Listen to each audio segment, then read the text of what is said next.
It's a goddamn shame. We done crashed, we done burned, but baby, you the goddamn blame. See, I wanted love, but you wanted goddamn fame. Every goddamn thing. I wanted a bitch who was on the move, but you wanted goddamn late.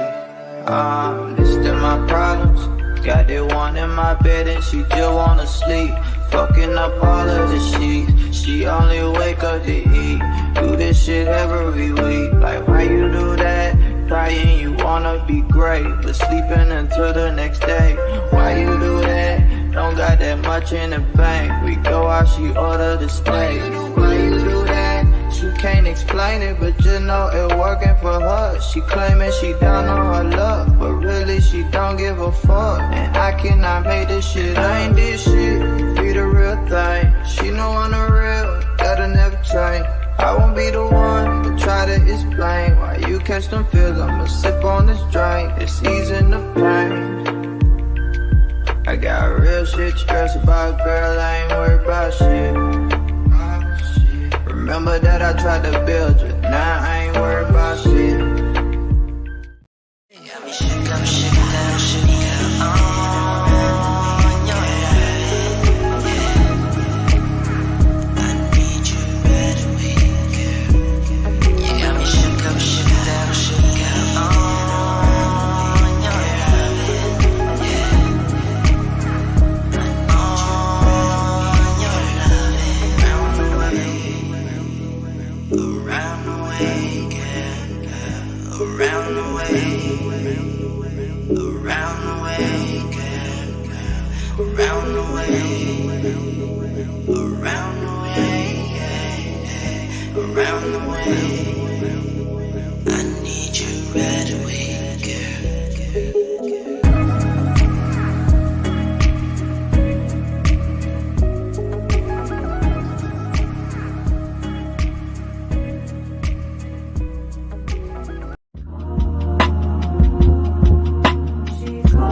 Marcus Murray.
What's going on? Welcome back to another Media Man live show. I'm excited to be here. We have a great show ahead.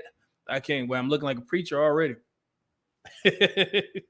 Pentecostal purple pill.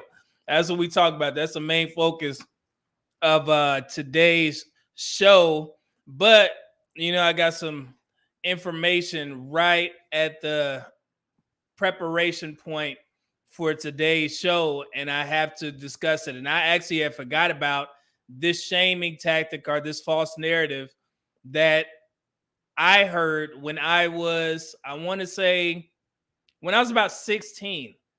16 is when I heard the narrative that there are more black men in prison than there are in college. That's how long this narrative, this false narrative, has been pushed by the black community and black women in particular. And I'm glad that I get to discuss this because it's a multi-layered conversation.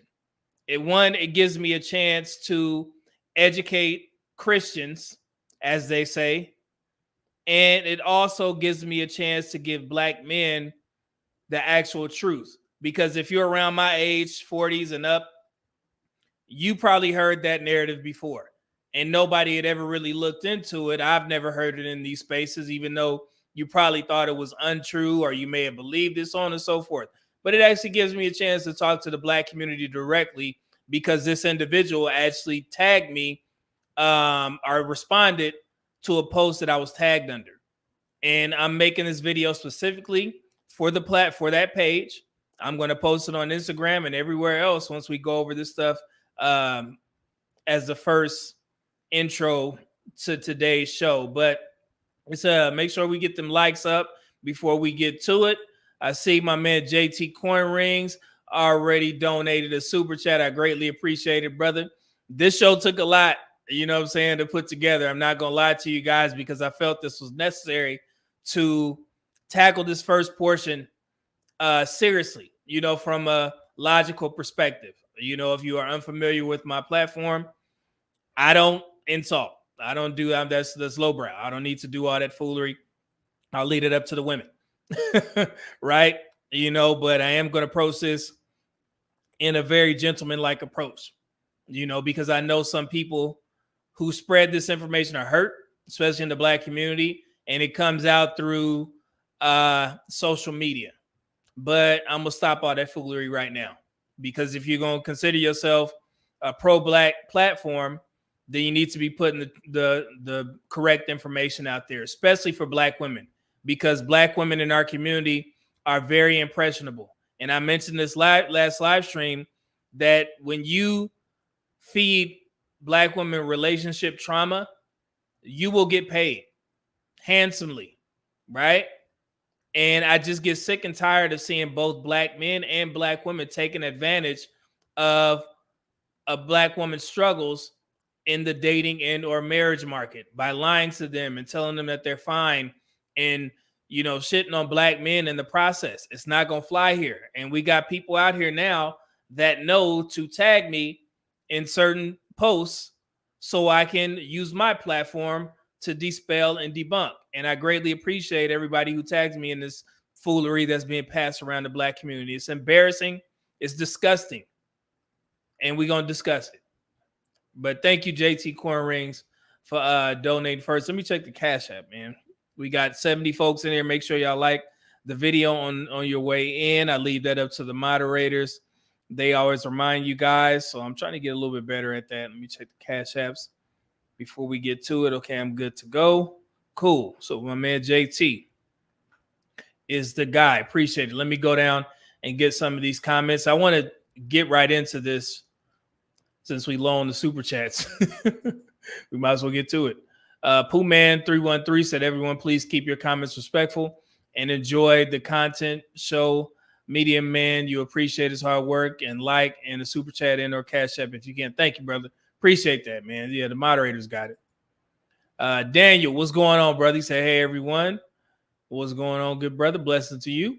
And we got his head K-N-Y, Kane. I'll just say Kane 9. Okay. Medium Man isn't peeled at all. Last I checked, he eats ridiculously healthy. Yeah.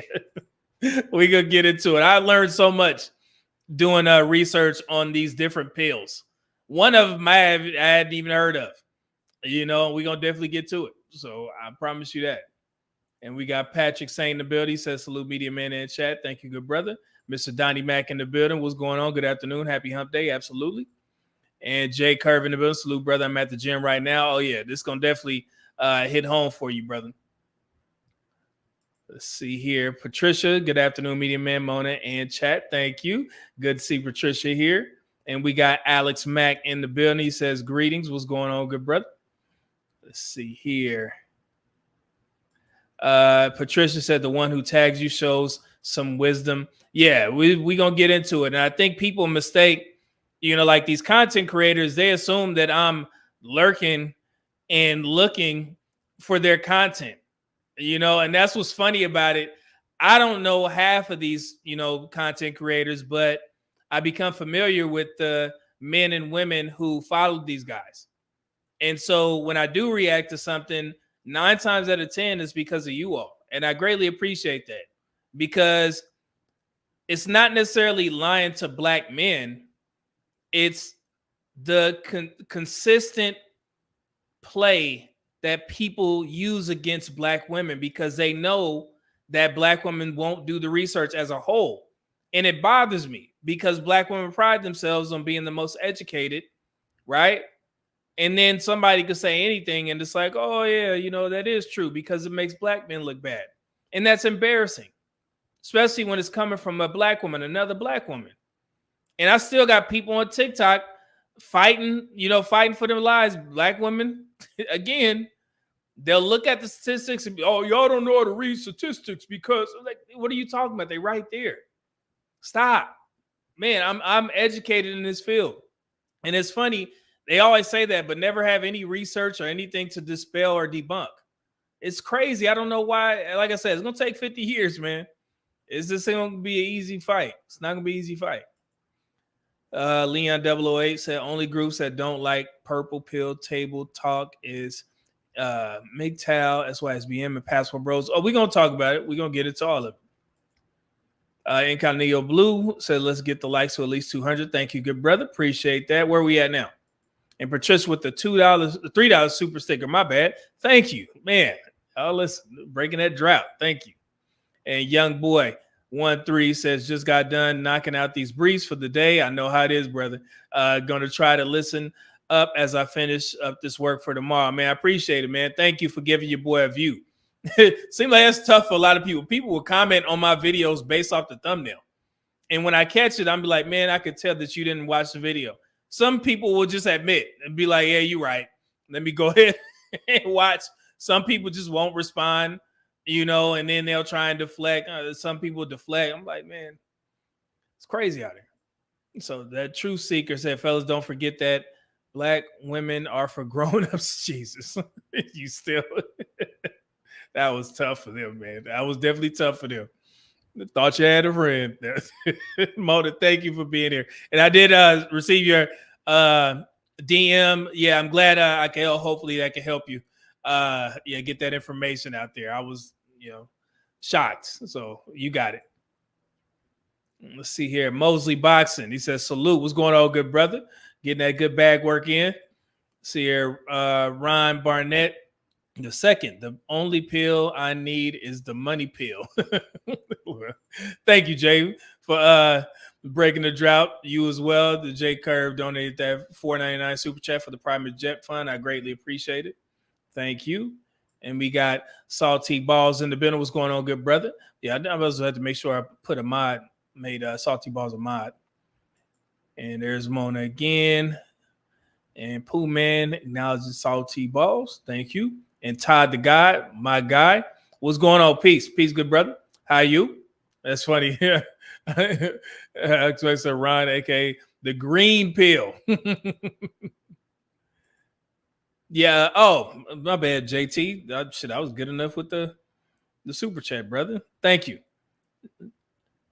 JT sent that $5 cash app, man. I greatly appreciate it, brother. As always, I'm gonna definitely update you in a second. I've been slacking on the updating, but I'll get to it. I definitely will. Thank you, brother. Biggie Sharp in the building said, let the slideshow begin. Let the sideshow begin. Step right on it. I'm gonna have to get that. I love that song from when I was a kid.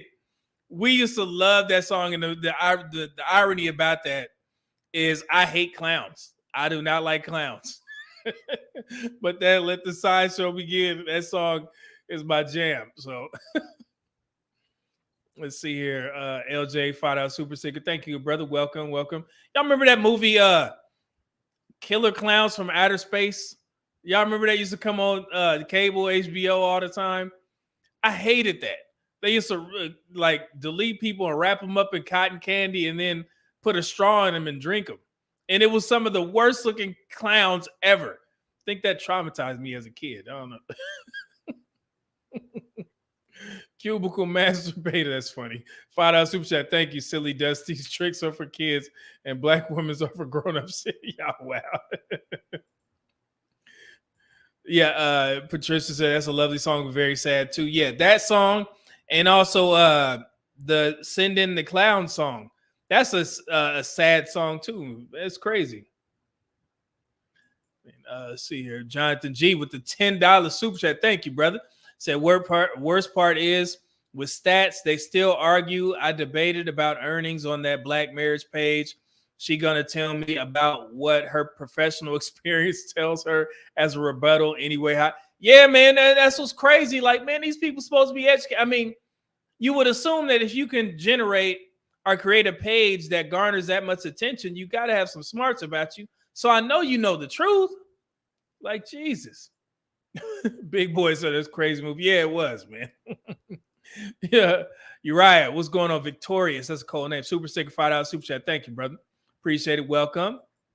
And we got Todd the guy with the $10 super chat. Thank you, man. Appreciate it. Oh, y'all must have been late. Peace. Thank you, brother. Appreciate that, man. And Smokey Robinson had a song about clowns too, didn't he? I think he did. Somebody look that up if you want to. But yeah, I love both those songs. So yeah, Smokey, I'm about to check it out. I may have noticed it. But all right, so let's get to it. You guys can tell that I'm excited to get to this conversation because it's kind of like nostalgic for me to go over this information because, like I told you guys in the lead-in, when I was young, I heard this narrative as well. And it was actually one of the deciding factors of me going to college once I got in the military. Because when I was in high school, I didn't think I was smart enough to go to college. Now, 4 degrees later, here we are. But yeah, that and people saying that black men, there were more black men in prison than they are in college. And then also, what was a different world? A Different World had a huge impact on me in regards to going to college as well. Even though I didn't think I was smart enough at the time, I knew that someday that I wanted to pursue higher education because of that TV show. And so me being able to present this information to you guys based off of a page that presents itself as pro-black marriage was rather shocking to me. And I'm going to tell you why. Because I've mentioned this before. Hold on, let me show you guys something real quick. And you probably remember me sharing this before. Because of pages like this, right? You guys have seen me share these types of platforms because they showcase black couples, black marriage in a positive light. And I actively search for pages that do the same thing. The Black Couple Revolution, 1.8 million followers. They always upload fresh pictures of married black folks, man. And it's just so inspiring to see. So positive, peaceful, black folks just basking in their element, loving on one another. And I love to see this positive, this positive portrayal of black couples, doing it together, and that's why what we're about to talk about kind of threw me off, because I do promote the Black Man Can page, 1.1 million followers on Instagram, very positive black platform, showing black men and black women in the positive light with their kids, having fun, doing all kinds of content. It is amazing. And the reason why this kind of shocked me was because of the name of this platform. It's called the Black Marriage Movement, right? So when I first saw it, I looked and I was like, okay, cool. I was like, this is a page that has 33,000 followers, and it's ran by a Black woman. And you guys are probably like, well, how do you know that's a Black woman? It's because of the fact that I remembered the name from the Dear Future Wifey podcast. So this is the young lady or older lady, Denai, right? I remember that she did an interview with Lateris on his platform in regards to her struggles with a relationship that she had. You know, it was very, sentimental to her, made her reflect. She cried in and things of that nature. So I immediately remembered the name. And that's what made me go look it up. And I just remember her being on there discussing her issues that she had with some guy that was married and was trying to get in her pants, so to speak, trying to make her be a side chick.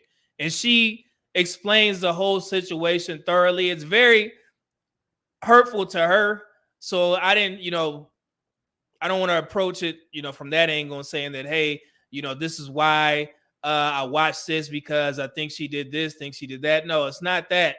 It's just the fact that me knowing her story, it helps me understand even further why she would put this type of content out. Because from what I gathered from her interview, she was hurt and it still bothers her. Even being that this interview that I just showed you guys was 2 years ago, she said on that exact podcast that the situation that she described was a while ago. So even 2 years later, from however long ago that situation happened to her, it still affected her. And sometimes when people are hurt, especially Black women, they'll bring those sorrows to social media and they'll try and trauma bond with other Black women. And the way that they do that is to shame Black men, to lie on Black men, so they all can, I guess, feel the same way that each other feels if they were done wrong by a particular Black man. Who knows, right? So when I remembered this and I put two and two together, I was like, okay, now I understand why she would put this false information out there, because she was probably hurt by a Black man and she's trying to, I guess, uplift Black women by degrading Black men.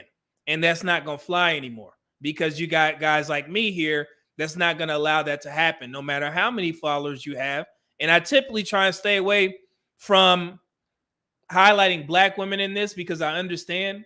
However, I was tagged, and when she responded, I was like, okay, I need to address this, because typically I will highlight men first, especially if there's a person of another race that's lying to Black women.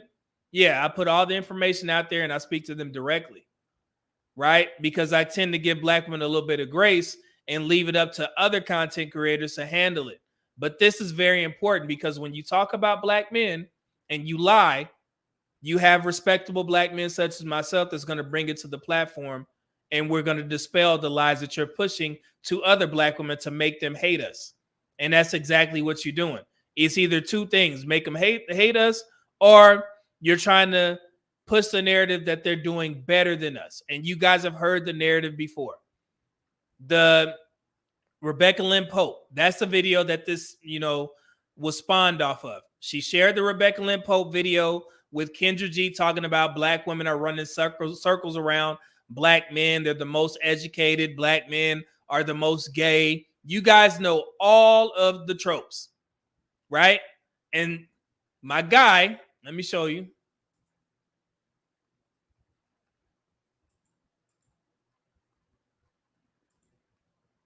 So Godfather's Apprentice, shout out to him on Instagram. He tagged me. He said, Media Man, can you tell words by Ezekiel and others about the false narratives being spread about Black men? And he posted this and tagged me under the page. So I responded. I said, bro, these types of Black people don't want to know the truth, so let them cook. Don't stress yourself, bro, because as long as you know the truth, that's all that matters.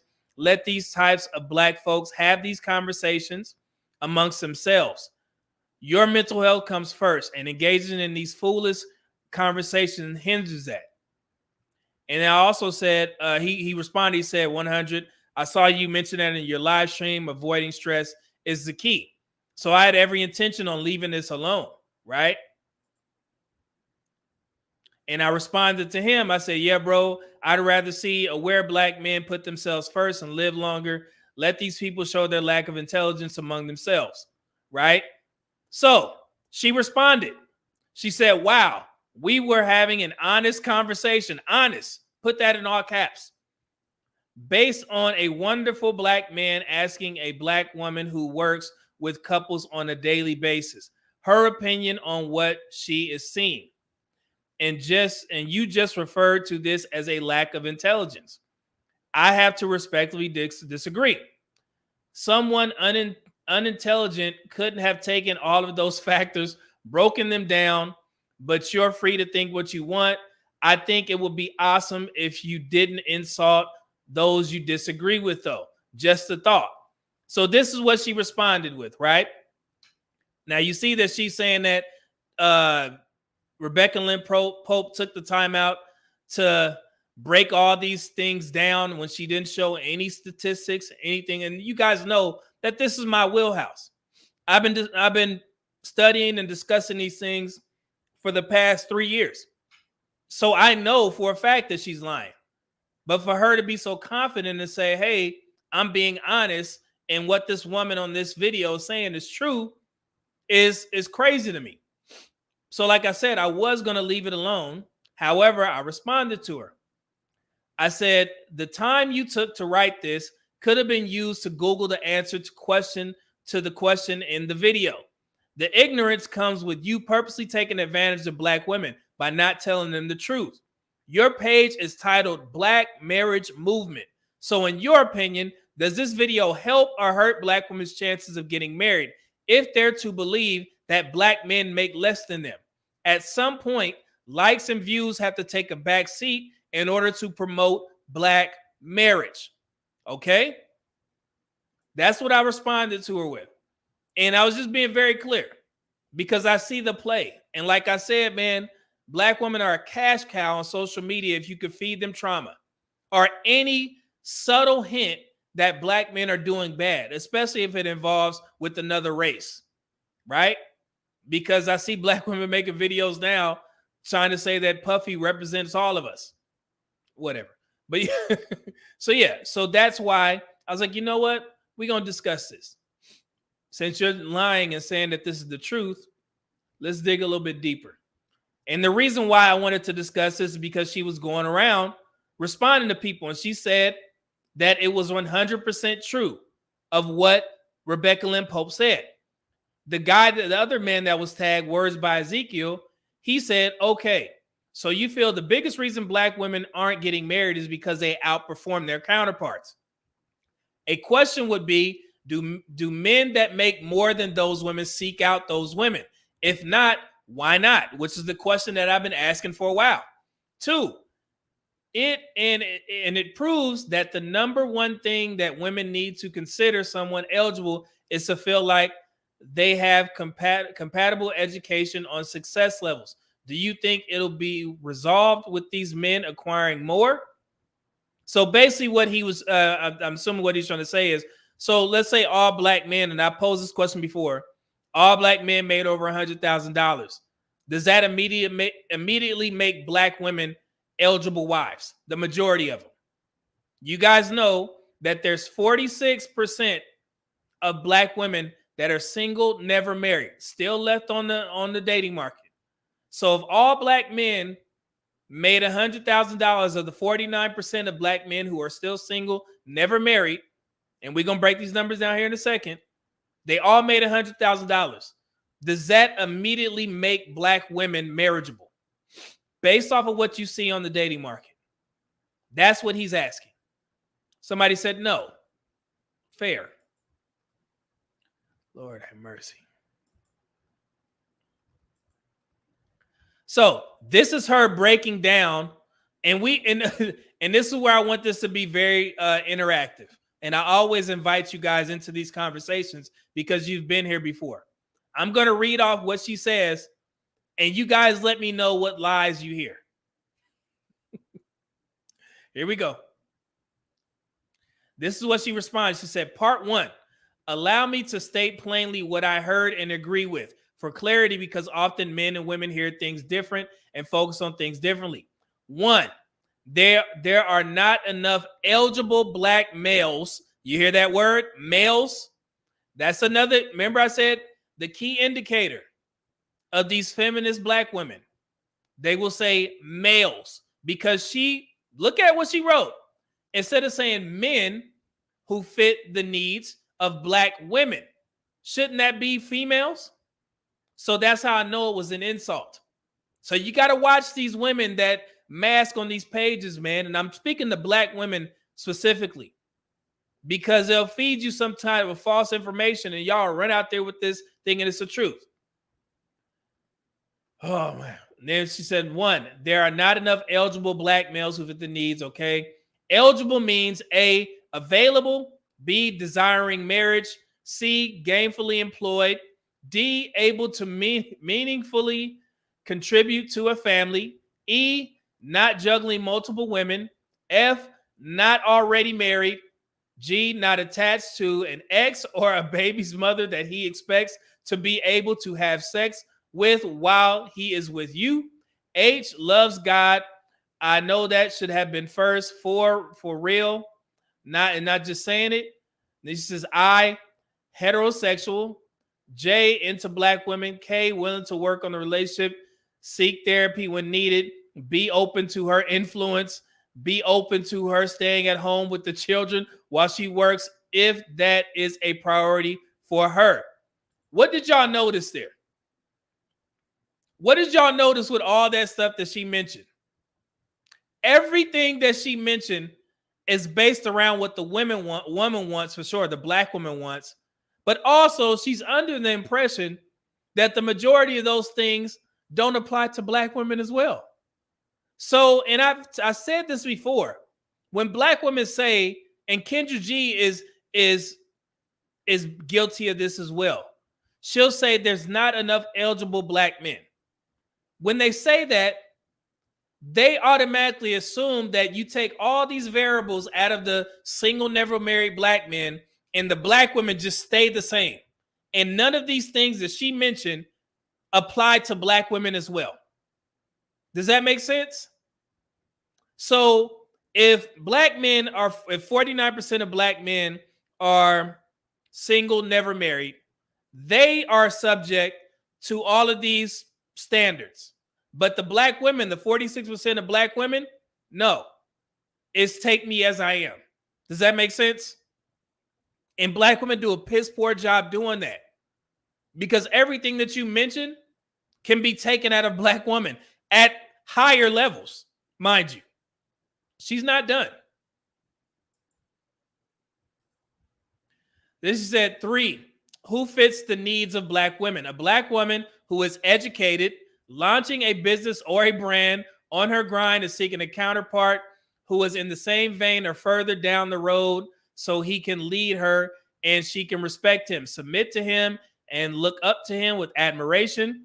That means he has to be on his grind too and ahead of her. Some black men are there. Amen. You see how the church stuff comes in? Many black men are not. Many black men are taught to spend their single years focused on playing the field. This often distracts them from focusing on the vision, purpose, church, fellowship with Yeshua, developed in their own intimate relationship, building a career or a business, getting their credit together, becoming financially literate, and preparing to have a family. Many times a woman winds up leading him in this area. Many women don't want to do that because they have seen other women attempt to build with a man only to be left once he arrives. Now, do y'all get the black feminist talking points? And this is supposed to be a Christian platform. She even did an interview on a Christian platform, Dear Future Wifey. And she gonna sit there and say some foolery like this about black men, and then gonna sneak in a little bit of amen in there like we supposed to be getting some type of sermon. No, it's not gonna happen, right? Because of the fact that this is all centered around marriage. You guys answer the question in the comment section. Who's more married right now? Black men or black women?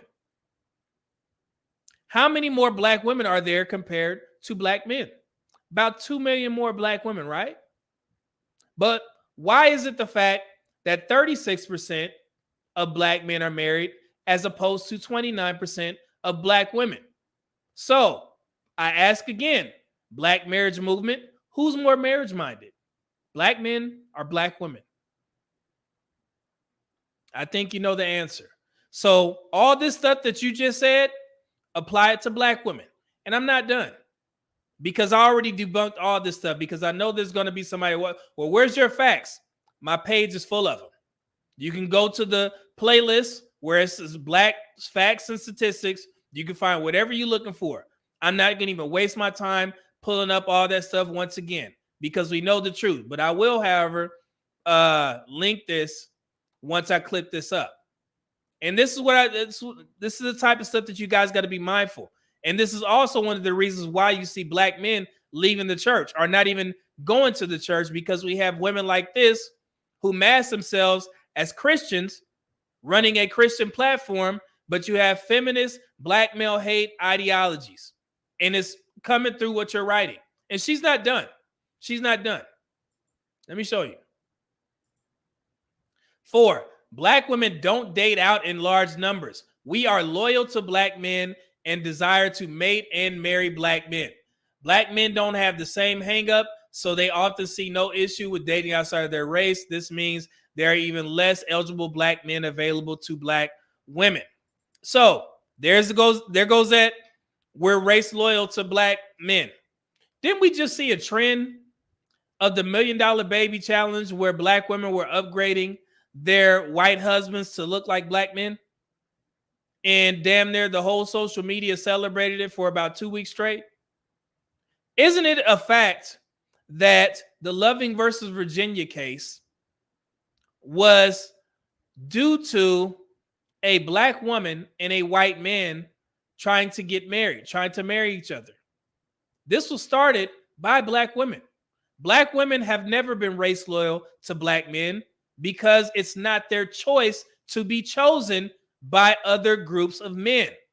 That is their choice. And I love quoting this from Jay Curve, where he said, you cannot affirmative action your way into another man's marriage category. They have to choose you. That has nothing to do with black men. So you guys saying that you're race loyal is a lie, because you can ask any black woman who hates black men. She is trying her level best to get married to white men. Free promotion, all that. The white dudes don't care. They sitting up there getting dressed like black men, going to a black barber, getting black haircuts. And the black women seem happy. And that's what y'all consider goals. That's why y'all ran out of there when y'all thought that billionaire said that billionaires prefer black women. That was a lie. So black women have never been race loyal. And if you want further clarification on this, you can go to my page. I have a video, one of my best videos actually, where I actually prove that. There's studies on that. Black women have always tried to date outside their race. So don't blame black men for being more desirable to other races of women and being able to get married to other races of women at a higher rate. And that's nothing to celebrate. It's just life. So if y'all can't get married to other races of men, don't put your hate or vitriol on us. You have to go speak to those white men, those Asian men, those Hispanic men, and ask them, why aren't you guys marrying us? Because we are struggling. Black women are the least married and the most divorced.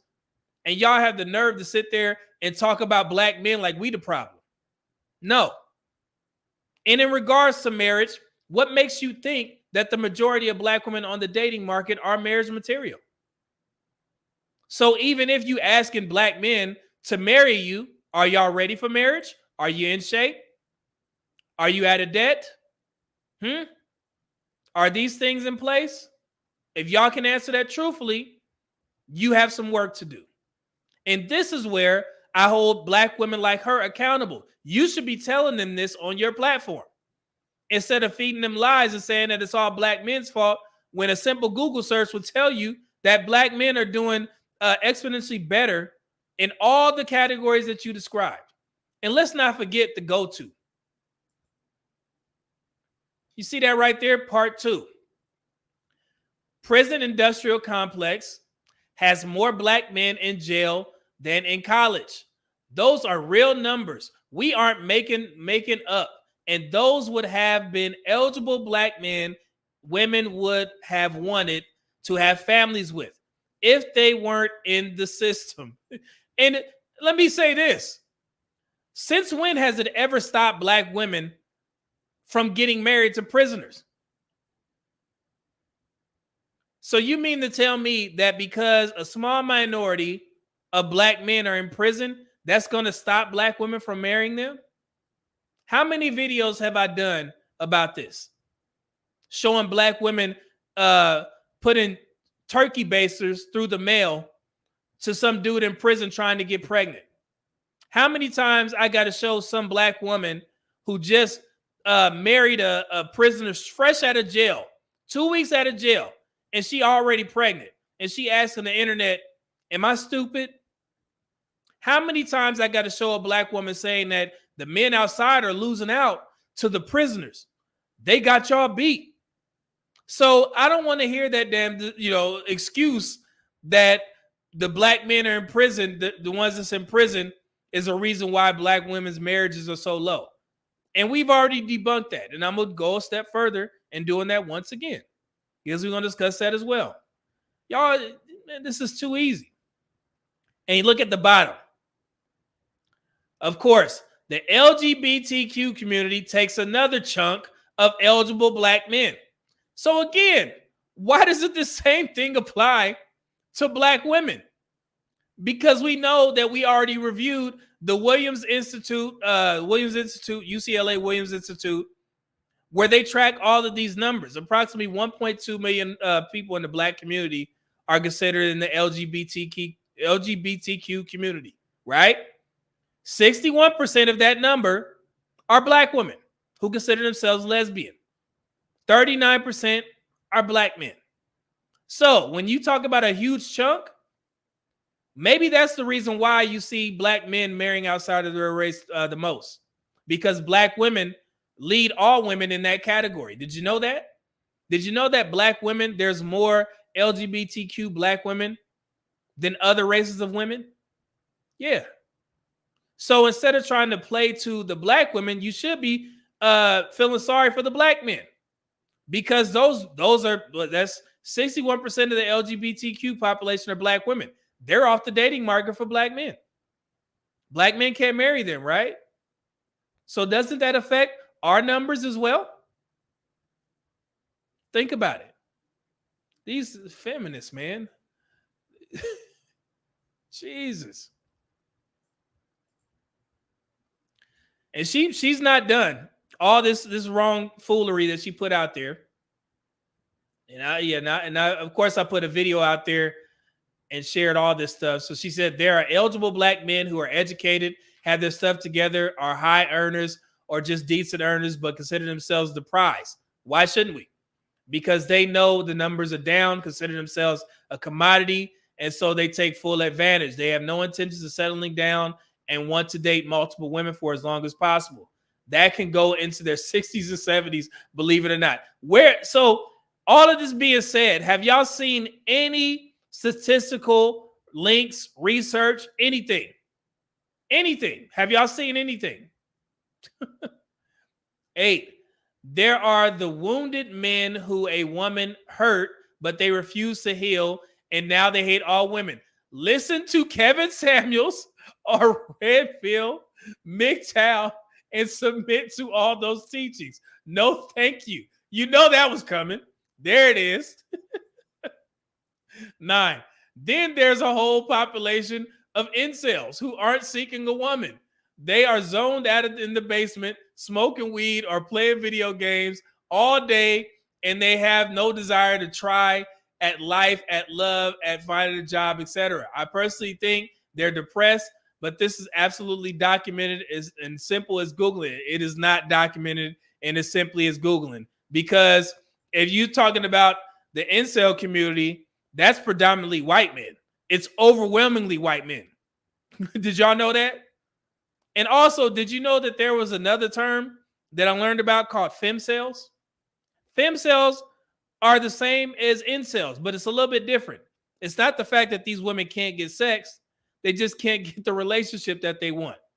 Don't that sound like a lot of black women with all these standards in regards to saying that they want this type of man, that type of man? He needs to make $200,000 a year, but he needs to take me as I am with all of my 250 pounds at 5'3". Don't we hear that all the time? These are femcells. There are a lot of them in the black community. Femcells are the women that are pissed off that they had some bad experiences with some men, with black men, and now they're angry at the world. But for some odd reason, these women continue to have babies, they continue to have sex, and men continue to use them on the dating market. So yes, I don't know why she even put that RP stuff in there, because of the fact that these dudes already have a clear understanding on what they're doing. Women, on the other hand, are different. Black women in particular. So all these things that she mentioned is the same talking points that we hear consistently every day. But again, this is a Christian platform, right? And I told you guys in my review of that other Christian video, they're all the same. Because I tried my best to see a difference in the women who say that they are Christian and the ones that say that they are not. There is none. And she just proved this by all this foolery that she put out there. She's not done. She said, men who don't want to have children, men with multiple babies' mothers, men who won't commit after stringing a woman along for years, is trauma dumping. Y'all understand this, right?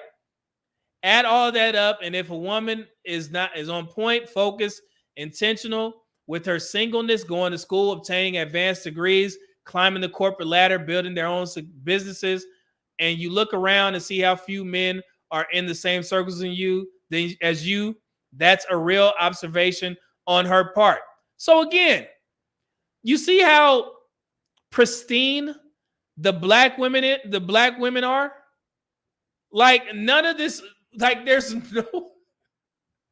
no negatives to the black women. Every black woman is on her grind, making money, going to school, God-fearing, what else?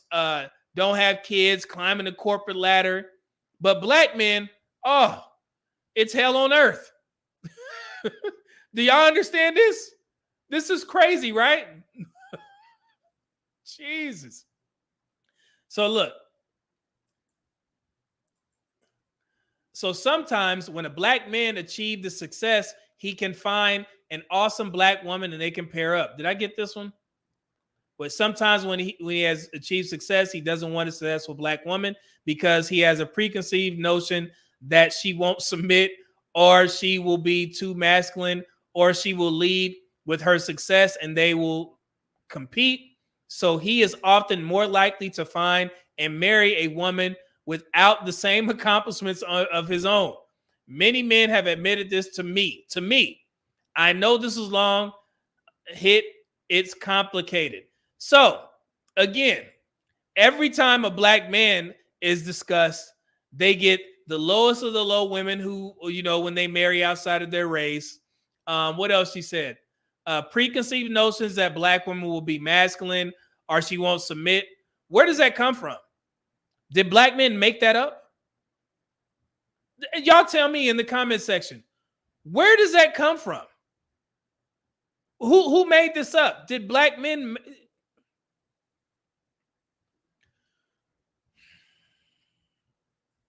Lord, black women, man.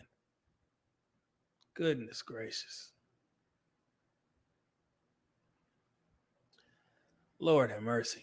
So I wanted to start there. I wanted to read all the little points, but you guys know that everything she said was a lie. From the LGBT, the fertility numbers, because she's under the impression that black women aren't making all these babies. We already know that 61% of black women have ever mothered children. 46% of black men have ever fathered children. 54% of black men have never had kids. Only 39% of black women have never mothered kids.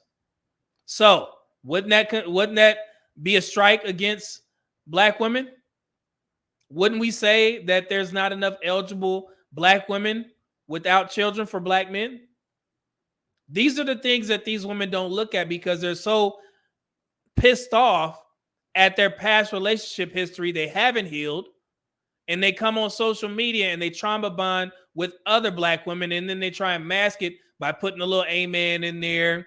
God's gonna bless you, sister. Put a little inspirational quote on the post, and then next thing you know, you share some foolery like this that she probably had saved, thinking that all this stuff was true because she listened to other black women who hate black men, and she just wrote all this stuff down without doing her research. And it's funny that she's asking people to do research. And if they would have took her up on that challenge, they would have found that she was lying. But of course, under that comment section, nothing but black women saying, yeah, this was true. Girl, that was good. You said everything. They can't dispute that, really. That's why I'm here. Let's continue. So let's take a look at this real quick.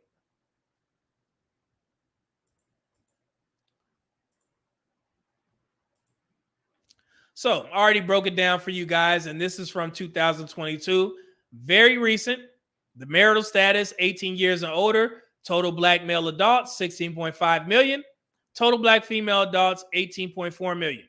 That's a difference of 1.9 million black women.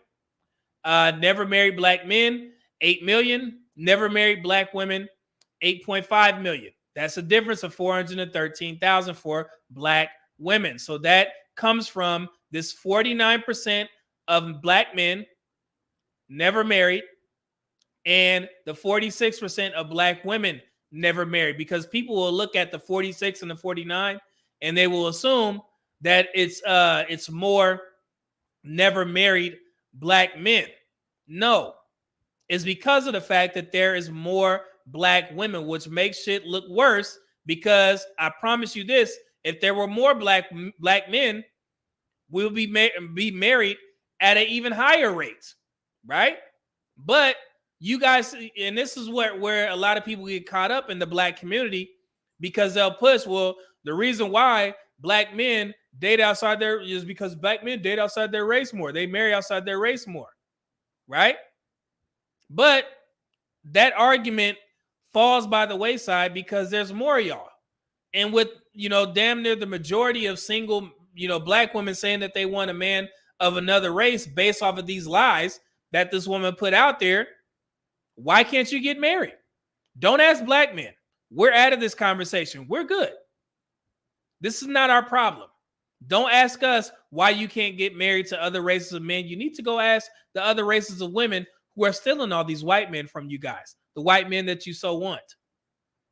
Ask them. Has nothing to do with black men. We're going to be fine. Because like I said, just a fact check if you want to. There it is.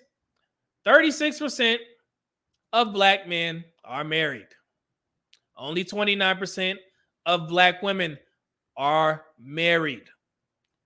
15% divorce rate, 25% divorce rate for black women. There you go again. Black men are not the problem. So this is what I put on Instagram, TikTok, and Facebook. I basically told this woman, I tagged her in it, said black women are still running with that lie that there's more black men in prison than in college. This is what she wrote. Y'all seen this. Prison industrial complex has more black men in jail than in college. Those are real numbers. We aren't making this up. And those would have been eligible men women would have wanted to have families with. They still do, if they weren't in the system. So, do you know that black demographics had already addressed this before? This was from 2009. College and university, prison, or college. This has been a phrase used by many in the media and with organizations who are both for and against black interests. It has become one of those quotes which has ingrained itself in the memories, like I said before, in the memories of Americans, so much so that it is assumed to be fact. This is one of the most misleading phrases used in reference to black men.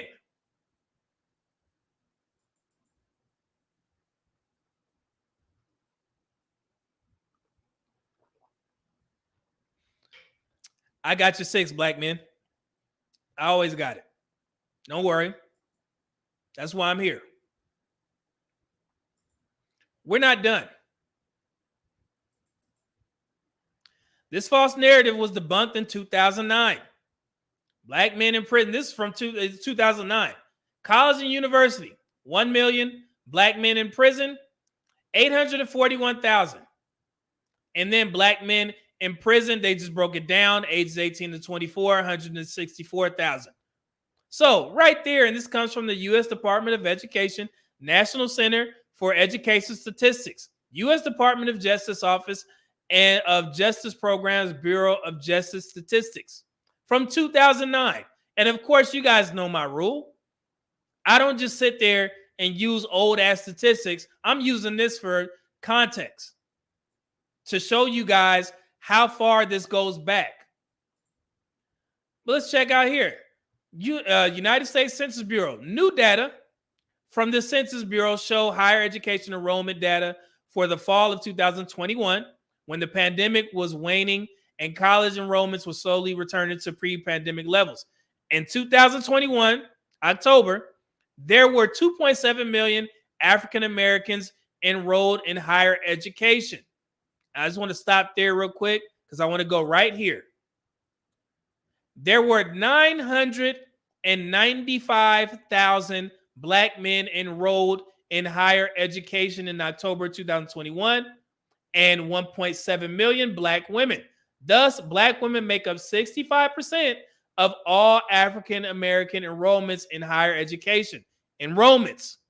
She said more black men in prison than in college enrolled. For all racial and ethnic groups, women make up 58% of the total enrollments. And also, do not forget, all races of women are enrolled at a higher rate than their male counterparts. All races of women have more degrees than their male counterparts. But all male counterparts earn more than their female counterparts. And for some odd reason, that trips black women up, because they'll assume that we have more degrees, so we got to be making more money than black men, right? No. Across the board, it's not true. And you could do the research on that. It's crazy ass people, man. We're not done. So, if 995,000 black men were enrolled in college in 2021, and 722,000 of the total black population, not just black men, were incarcerated, then what does that tell you? Hashtag, we don't trust you. Crazy ass people, man. Always trying to lie on black men for no reason. We sitting here waiting for the Mavericks and T-Wolves game, chilling. And just for some context, this is from the Prison Initiative, who keeps all the statistics. And this is from every form of prison, federal prisons, jails, crazy houses, so on and so forth.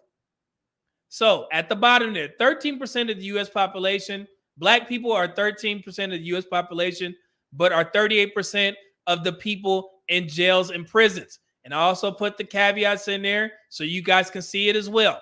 How many people are locked up in the United States?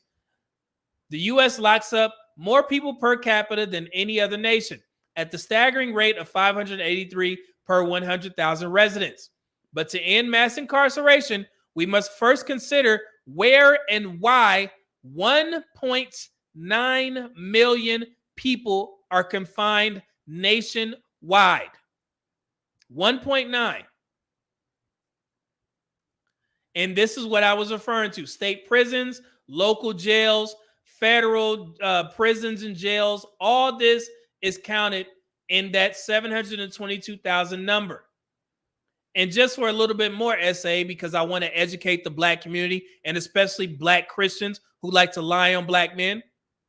Did you know that the lifetime likelihood of imprisonment for black men has fallen from a staggering 1 in 3 for those born in 1981 to a still troubling 1 in 5 for black men born in 2001. So black men actually lowered their imprisonment rate from that 20-year period till now. From 1 in 3 to 1 in 5. Why don't we hear Christians talk about that? If you're going to stick your nose into these relationship discussions and lie to your fellow sisters, why don't you tell them that about how well your black men are doing? But no, you want to sit there and lie to their asses because it probably gets you clicks, likes, and views and keep that money coming in. And black women, I'm getting tired of chastising y'all about this shit. Y'all need to step up. Get off of your couch, open up Google, and start doing the research if you want the black community to change, because your men are leaving.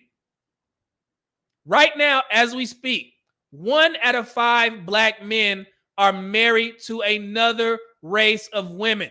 Out of all the married black men, line them up, 5 black men. 1 of those men is married to another race of woman. And it's not because they have a preference for those women. It's for the fact that you guys are unfit to be wives because you listen to black feminists like this. And they're telling y'all stupid stuff. And you go out there and you think less of black men than you should. Black men are doing exponentially better in every category that woman mentioned. But y'all will sit there and listen to this woman because it makes you feel good. And y'all can have a kumbaya moment because you picked wrong. Y'all got to stop this shit, man. And I wouldn't even be so passionate about this if it didn't trouble me, because y'all didn't see me the past 3 weeks. I didn't have to do videos about this stuff. Black women being lied to. I thought y'all was smarter than this. It's a damn crazy ass people, man. And this is if you want to do some reference, some research, this is the 1 in 5 initiative. It was the Ending Racial Inequity in Incarceration, and is done by the Sentencing Project. Read the whole report. We'll end there, man. I'm getting tired of this. Black women, y'all, I more and more, and I'm glad that we having this discussion about purple pill and things of that nature, because I could see how somebody who was unaware about these spaces could be a little bit jaded about where the black community is, because I was that way. And that's why I didn't hop my happy ass on YouTube without knowing the truth first. Because at first I was like, damn, man, it's only a small minority, the loud minority of black women who hate black men. Me and my homeboy have a conversation about this the other day. And I was like, yeah, man, he even came to the conclusion that, nah, it's a loud majority. And it pains me to say that because I take care of black women. I donate to funds that benefit black women. But for me to sit there and say that, man, I'm giving my money to causes where the majority of them probably hate black men, I look like the fool. Send in the clowns, right? Because I'm sitting there holding on to the sliver of hope, thinking that y'all gonna wake y'all asses up and do the research. You guys are the ones that are the most unfit to be wives. All these damn excuses of not going to the gym, trying to blame black men for all your sorrows, all the issues that you say that black men have, y'all have them issues and then some. Jaded off of old relationships, trying to blame the new man for the next one. You got women out there who are married telling y'all to stay single and y'all listening to her. Yeah, girl, it makes black men look bad. Okay. Black men are not worried because all this talk about 4B movement, I'm not going to have sex with black men. I'm going to tell y'all like this. I don't have no faith in black women withholding sex from any man. Yes, that's how cocky I am with this discussion. And I already got mine. I'm good. So y'all sitting there saying that black women gonna stop having, Black women gonna stop having sex? Are you crazy? Please. We had that damn divester, Chrissy. She tried to tell y'all. She tried to tell black women when they were running with this, I'm gonna delete all black male babies. She was like, what is wrong with y'all? Are y'all stupid? Why don't you just stop having sex with them? And the women were giving her response like, nah, we can't do that. Y'all, in a perfect world, but this world ain't perfect. So, I mean, these people, man, y'all black women, I'm not even speaking to black men because black men get it. And the funny thing is, we didn't even know that we were in a competition. I didn't know that we were in a competition with black women. But for some odd reason, y'all are. And you're losing. Even though black men were forced into this. Why would I have a reason to talk about this stuff? The black community is at the bottom in all different areas, significant areas. Marriage, income, household income, median income, whatever you want to call it. We at the bottom. But I'm sitting here addressing this stuff because black women in a silent or a boisterous competition with black men. What group of women competes with their men? And talking about this 50-50 foolery and I'm not going 50-50, look to your left, look to your right. And your little cubicle, where you working at right now, where you probably not working, taking that 30-minute break after you had lunch, look to your left and look to your right. Do you see all black women working there? You don't see any Asian women, white women, Hispanic women, Indian women? They not working with y'all? You don't go to these Asian restaurants, these 7-Elevens, these gas stations, you don't see whole families working in there? You don't see that? Are y'all dumb? It's just y'all that's working. Every other woman is living a soft life and being a stay-at-home wife. It's ridiculous, man. Y'all make yourselves look so ignorant to the rest of the world. Y'all had to sit there and eat crow because you thought a billionaire said that black women are most desired. I keep bringing that shit up because it made y'all look foolish. And I've been telling y'all about this stuff for a while now.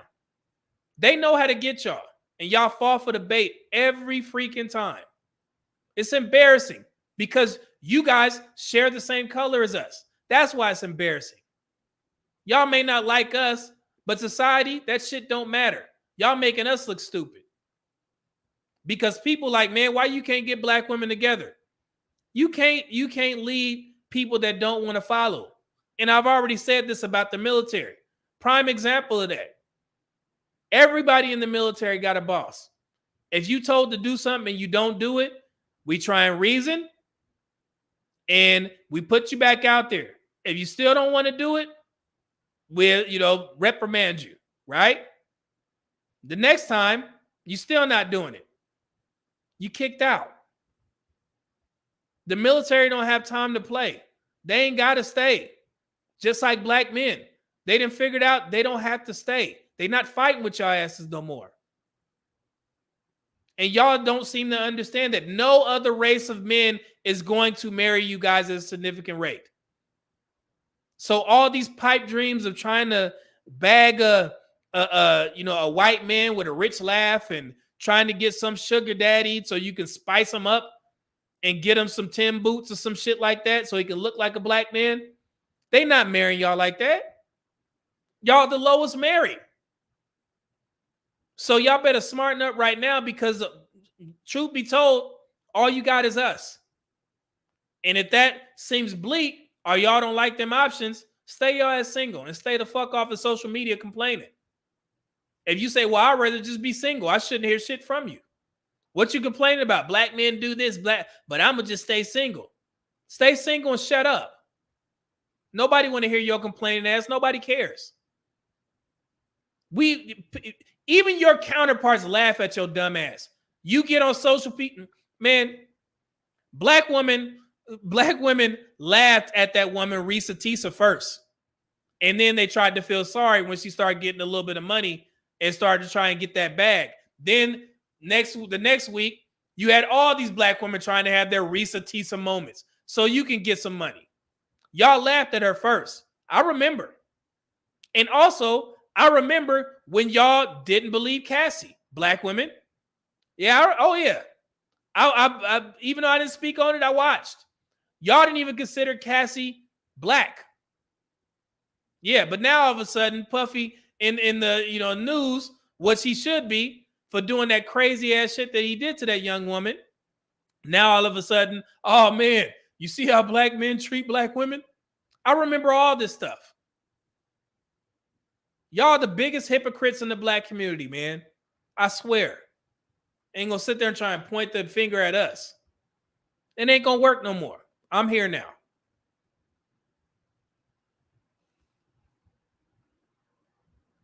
Damn crazy ass people.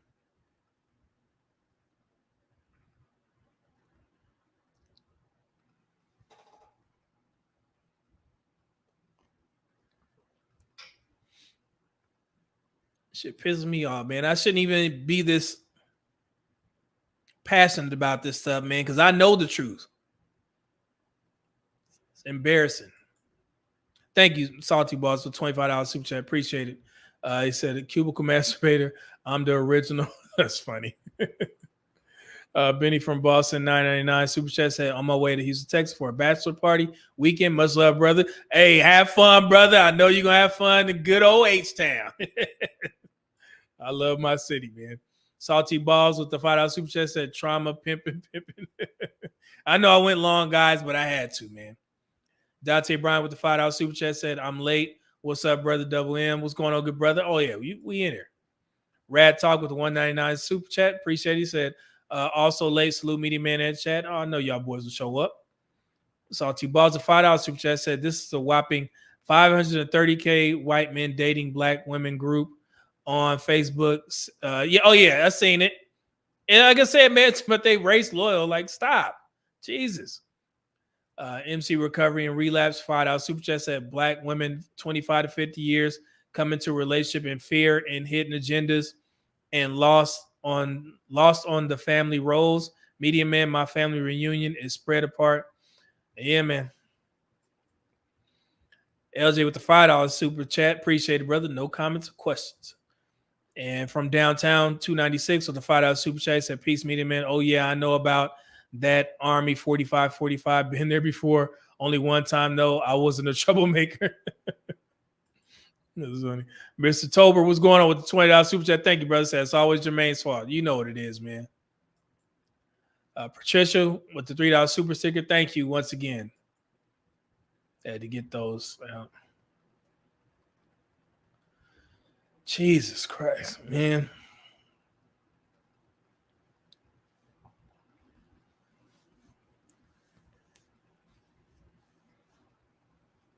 The shit is embarrassing, man.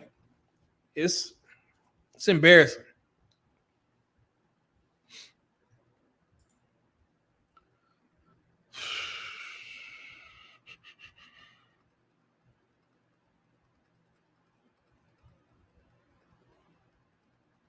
Trying to get some of the comments. We got Sir in the building. A lot more white people would get locked up if the cops really wanted to. They're always assaulting cops, but have the charges dropped. We don't have that luxury. Yeah, man. And like I said, I already told y'all that, and I want to get these numbers correctly. I shared this before. 59%.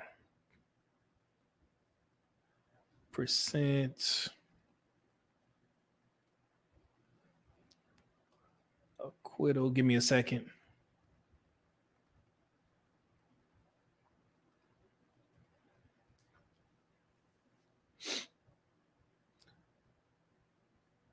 So, you guys remember when I shared the race and wrongful convictions in the United States from 2022? It stated that, I want to get this right, just to show the black community how black men are over-policed. Let me share this nugget right here.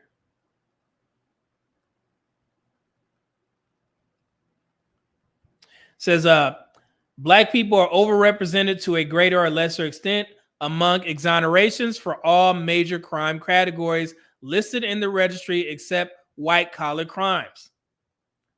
Let's see here. So exonerations by race or defendant.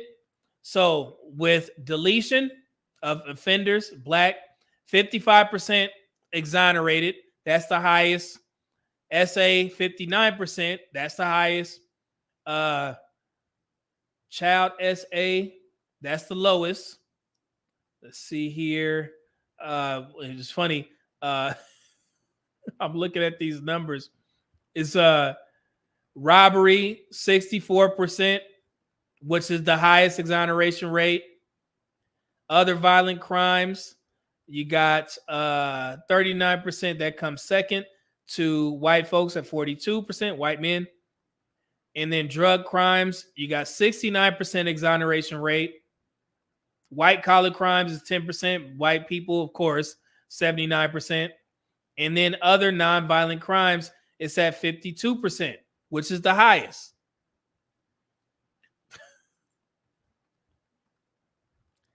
Man.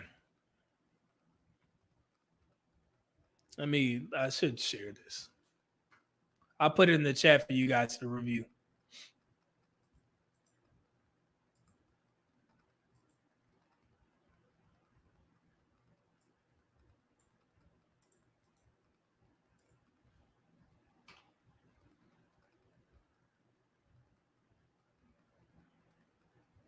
Hopefully you guys got that. Should be working good. Got a super chat, my man. Dante Bryan, $5 super chat said, I said the same exact thing about the question of Cassie's heritage. Black men are the biggest hypocrites in all of human history. I think you meant black women. Hey, what's going on, Pig Meek? Said, make these women earn you. If a woman really wants to know who you are, a conversation at the park wouldn't bother her. I agree. And Pig Meek, or Jamaica Hale says, create a national database of women not to touch and list specific reasons next to it. Yeah, and I think I need to start doing that website thing and certain words like that male thing. I learned about that, calling black men males. I learned that from that one content creator, Imani Speaks. Yeah, she makes it a point to call black men males. So I learned that from her. So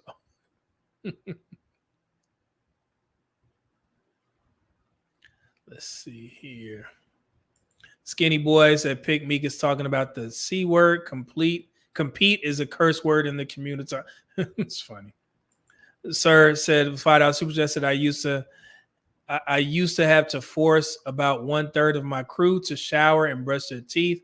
They nasty and like raw meat. Did black women glow that up too? What you talking about, brother? Oh, my bad, Mona. Sorry.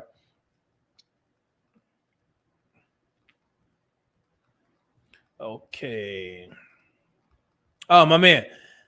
Alex M. Oh, okay. That's Dusto Poppington. The $25 bomb on your boy. Man, I greatly appreciate it, man. My boy. I didn't know you could send personalized messages in Cash App. That's crazy. Usually when my child asks for money, I just send it. So okay, I got that one. So yeah, guy Incognito said all this anti-black male thinking is why Becky wins. But and the funny thing is, it's not even that. It's the fact that just black men are, I guess they're, what is it, taking advantage of their options? That's what we call it. And it's embarrassing, man. It's not like nobody is trying to win the interracial marriage wars. It's not a competition. Because like I was talking to somebody in the comment section, there was a point where black folks were the most married in the United States. We know how to do this. We've done it before. So that's why I got a little bit of sliver of hope, but I don't have another 50 years on this earth to see it come to fruition. So, oh man, that's a gift right there. The Wife School Podcast just gifted 5 Medium Man memberships. I greatly appreciate it. Thank you. Thank you. Thank you. Thank you. Man, I got to reach out to you guys. Also, I don't know if this is the same. Nah, this is another page that Pick Meek sent me to. I was listening to her. She was pretty good. I got to finish that up. So thank you. And Dusto Poppington became a YouTube member. My man with the $25 bomb. Thank you, brother. Man, y'all blessing you, boy, man. That lets me know that y'all appreciate it. And again, man, I'm not even trying to shame black women. I'm just disappointed because I know some amazing black women. One of my mentors is a black woman. Did y'all know that? Mentioned it before because I didn't have the empathy to be a medic. She had to teach me how to be empathetic and sympathize with certain patients.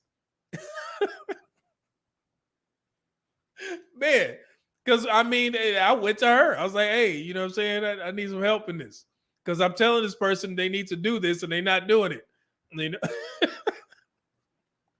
Yeah, I was the worst. So yeah, I had to learn how to be a medic. Coming out of a somewhat combat job, air base defense, and I had to become a medic. Man, please. Yeah, she hooked me up. Oh man. Yeah. What you say? The sick call bandits. It's funny. Sick call bandits. Guy Incognito said, right, the loud black women are the loudest and drowns out the good ones. So Becky wins. He running with that. You got to coin that phrase. Becky wins. Becky with the good hair. Lord have mercy. But man, let's just get out. Let's just spice some of this stuff up real quick. Hold on. So I got a funny video, and let me get this young lady's name right. I got 2 funny videos. Where is it? Where'd it go? It's from one of those balloon pop shows, but this one I like the host. She's very classy. Her name is Arlette Amuli. I probably said that name wrong. My apologies for you guys. And of course, I'm saving the purple pill stuff for after this because I wanted to kind of spice this up because I know I looked at my analytics. It seems like the women are here early on in the show because I want you guys to be in attendance for this as we look at these 2 videos from Arlette Amuli's balloon pop show. I just found out because I know there's a bunch of them running out there, but hers I kind of gravitated towards. But I also noticed something about these videos, and one in particular, because when I first saw the video of this young woman, I was like, oh yeah, this woman is in the top 1% of shape. You know what I'm saying? Like body structure because she works out. I'm pretty sure y'all know which one I'm talking about, right? Let me show y'all real quick. This is gonna be good. So, ladies, let me explain to you what I noticed. Here we go. I'm 29. 29. Yes. And what do you do? I'm in finance. I'm a financial advisor, and then I also am a personal trainer part-time. Okay. Yeah. All right, cool. And what do you look for in a man? I'm looking for someone who has consistent character, good morals, a good relationship with their family, has faith in God. So yeah, that's what I'm looking for. Okay. Yeah. Since you guys matched on the show. I want to go back. I didn't know that they did follow-ups. I didn't know they did follow-ups, but yes, they do. So at the top, you see the caption, right? It says they had no valid reason. They were intimidated by her. So some of the guys they did, and that, I would have ran long if I would have had the whole thing on there. But some of the guys, I was like, man, what the hell y'all talking about? This girl is in tip-top shape because they were commenting on her. Well, it looks like you could beat me up. And then it was one guy, the guy that she's actually doing the follow-up with, he said he turned her down because she wasn't wearing a bracelet with her outfit or with her dress. Another guy turned her down because of the color of her dress. And I was like, what? That's some stupid reasons to disqualify a woman, in my opinion, right? But she ended up giving the man a chance who said that she should have been wearing a bracelet. And this is how their interaction went after they linked up. Let me show you. Their family has faith in God. So yeah, that's what I'm looking for. Okay. Yeah. Since you guys matched on the show, Yeah. has there been a date? Have y'all gone anywhere? Or any of that good stuff? Serenity, you want to answer? I was gonna ask you, but no, we did not go on a date. But he seems like a really great guy. But I will say, after the show went live, I mean, I've been getting a mass amount of just inquiries for my business, and then also there's a lot of guys out there applying pressure. And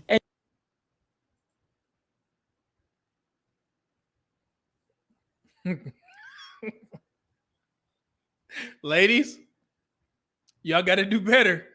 Because if this is what applying pressure means, yeah, y'all got to fix this immediately.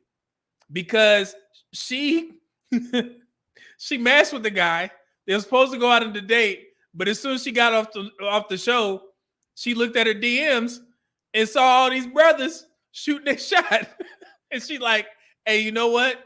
You ain't applying enough pressure. I got all these option syndrome, right? And she's like, you wouldn't apply pressure. But I just wanted to stop it there. But y'all ladies got to do better. I'm going to tell y'all why. Here we go. you either applying the pressure or you feeling it. And I wasn't getting that from Adit. Yeah. Okay, what's going on? Oh, she threw back at me. And I did try to schedule a date for the following weekend right before the episode dropped. And, it happened that she was, she works late on Fridays, and it was either a Saturday or a Sunday. And she had something to do on Saturday, and she had a friend's birthday to attend on Sunday. So I told her, I know you're busy. I'm busy as well. Just let me know when your schedule opens up, and I'll be happy to take you on a date. Okay. So, did the schedule open up? And have you hit him up? No.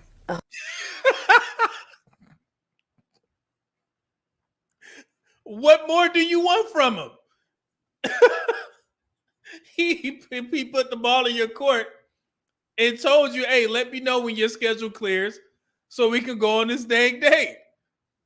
And that was it. That's what he's supposed to do, right? Am I tripping? I ain't been out the game that long. Come on now. You supposed to call him and be like, yo, everything is good. Let's go on this date now. Yeah, let's get to it. Okay, let me know if I'm tripping. So Okay, what happened? Why not?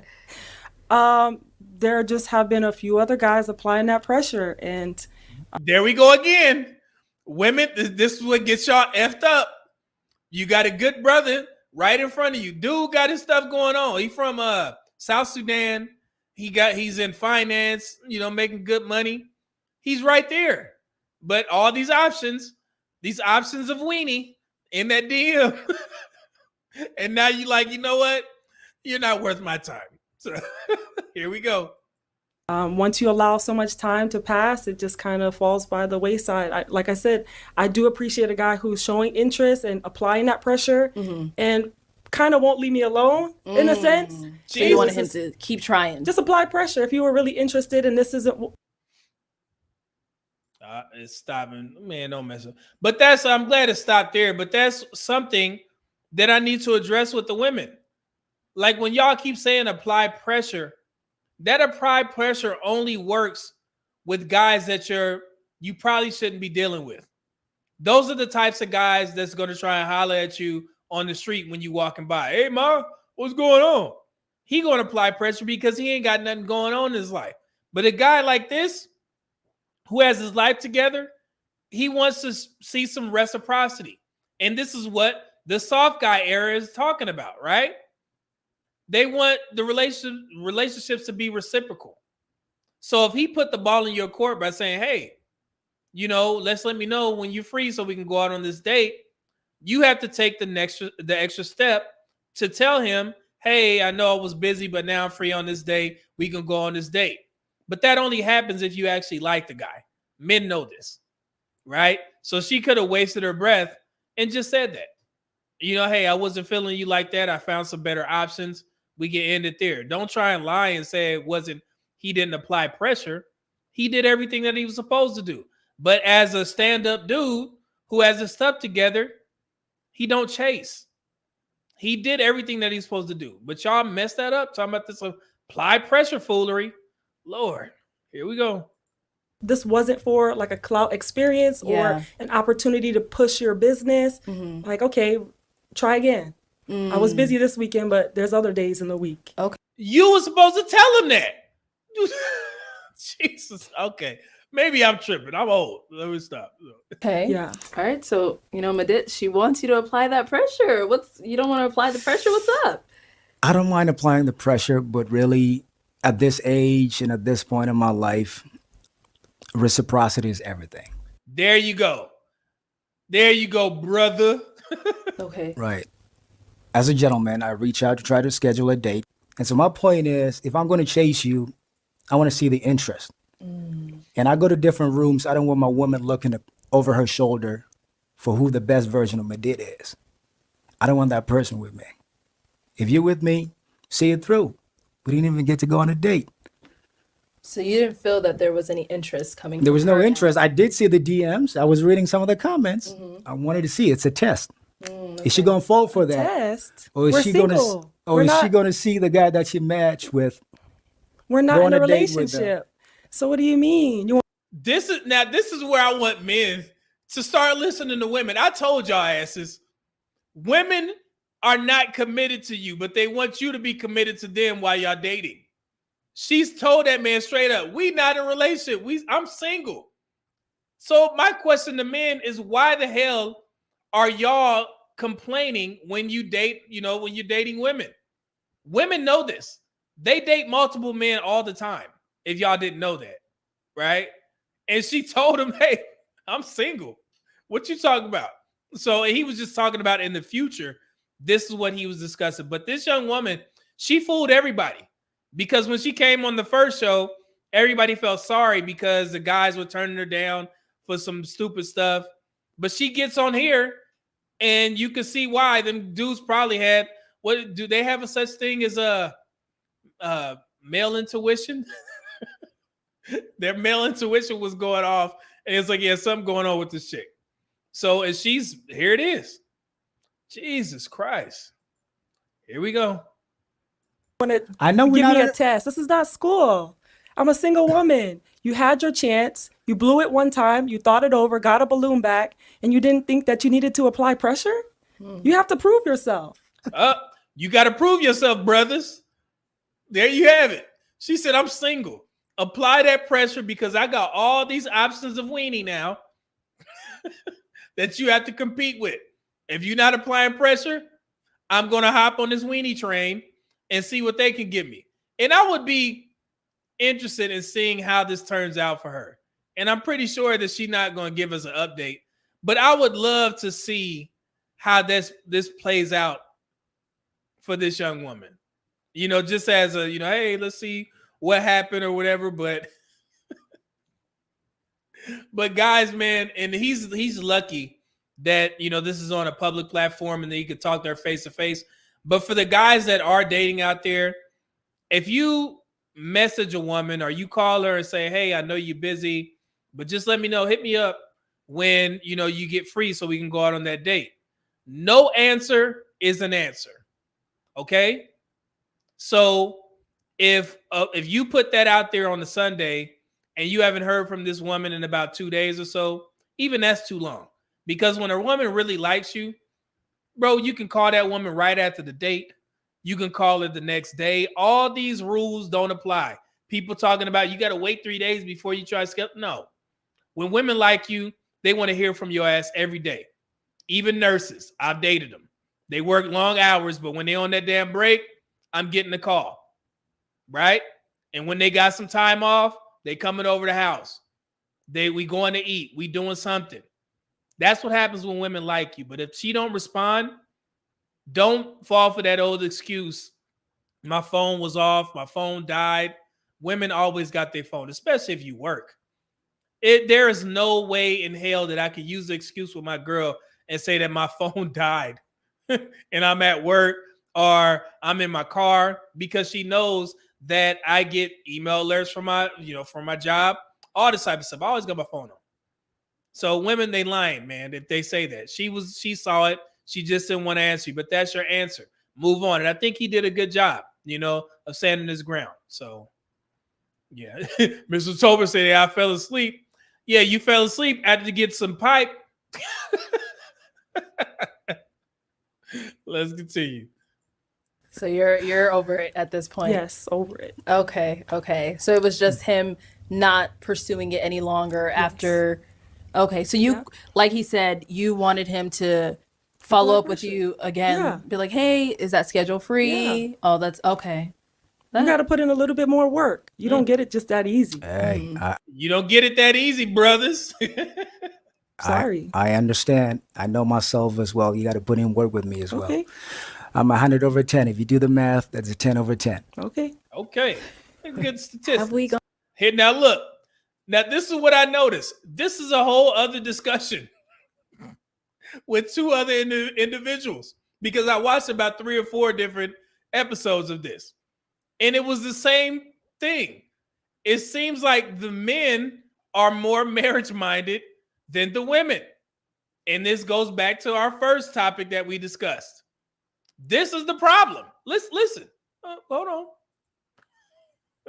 On a date?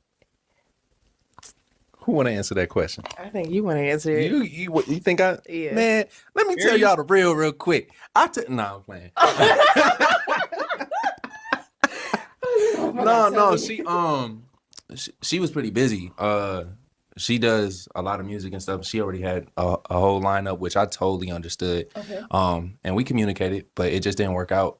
That first week. So, and then I just, I ain't trying to like press her too hard. If it's meant, it's meant. Yeah. So it's really up to her if she still want to go. I mean, we cool. I mean, you still looking good and stuff. Lexi? What? So he's a charismatic young brother, man. He did the same thing as the first guy. He reached out to the woman, tried to go on a date, but for some odd reason, she was missing. Nowhere to be found. And I promise you guys, I'm not lying. If you listen to the updates, it's the same story. The dude's like, hey, we linked up on the show. When we go on that date, and the women, Casper the friendly. They go. Here we go.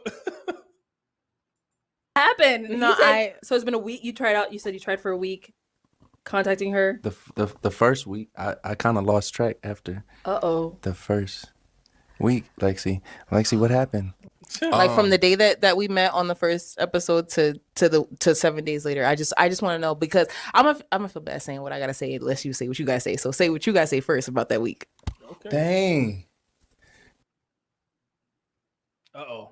Is there some like undertone of something that we need to? Yeah, no, I got a bone to pick with you, but You got a bone to pick with me? yes, that's why I need you to say your side first.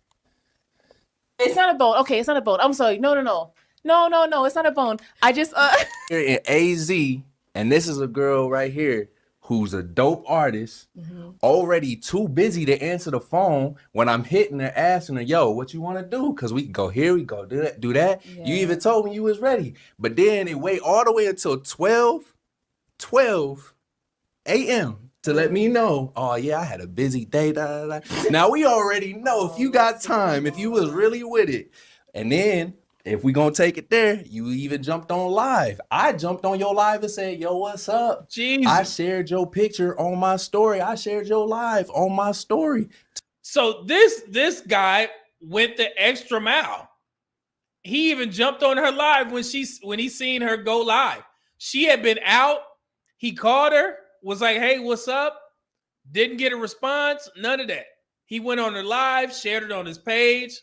He was actually doing a little bit too much, in my opinion, because if she didn't answer you the first time, brother, you know what I'm saying? Hey, wipe your hands clean. You got to get up out of there. But he decided to do a little bit more. Hey, here we go. To support, my followers went and followed you. Wow. I still ain't get nothing. I gave you a whole week. See, I'm a patient man. I waited from the top all the way till I gave you till Saturday, but then I was like, you know what? I'm gonna give her Sunday. It's Guys' Day. We ain't doing nothing. You ain't hit me up. So after that, what you talking about? Lexi, why didn't we hit him up? What's going on?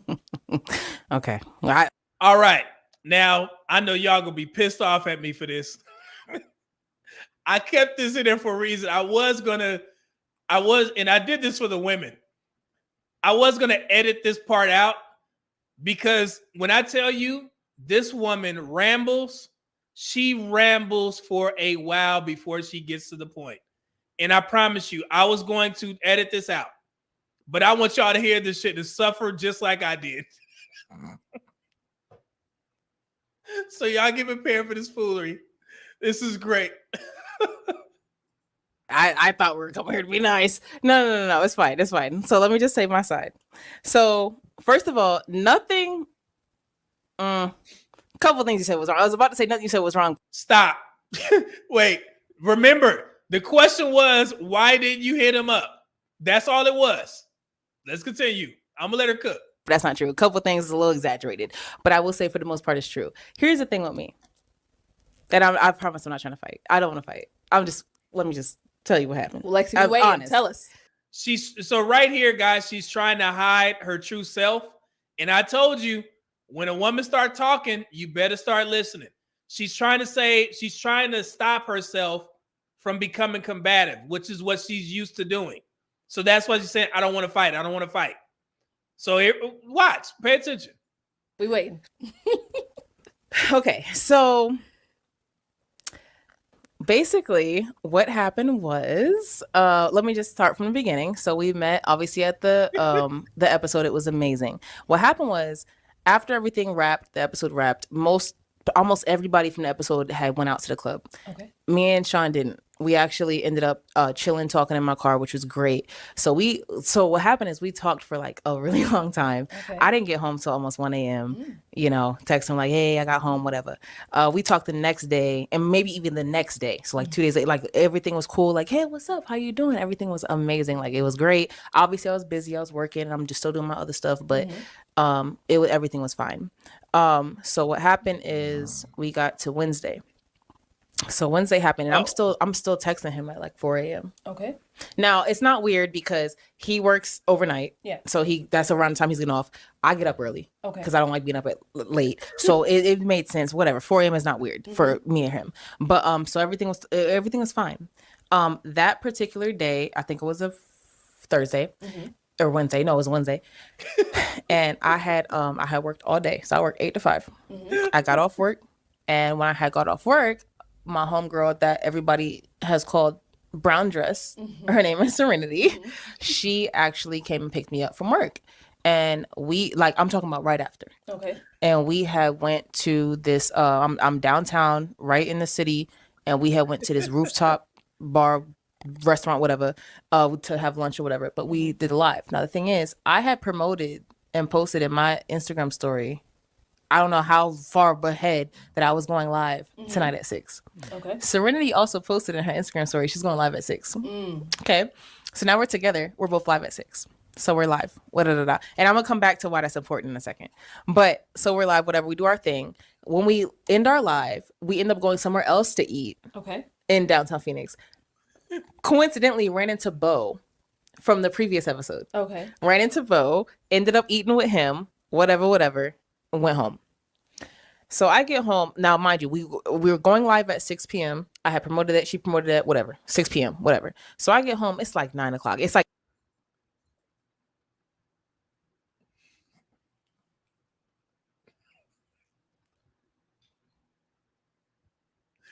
I'm gonna let her continue. Actually 9 on the dot when I got dropped off. It was like super still early for me because I'm not a night person and whatever. So I got my little jams real quick, laid down. When I had laid down, I had got a text from Sean. But when I had got that text, I realized there was 2 that I didn't see. There were 2 previous texts I didn't see. Okay. So before I read the third one, I went to the first and the second one. And the first one was like, oh, whatever, we going something about scheduling this, whatever. The second one was about music. No big deal at all.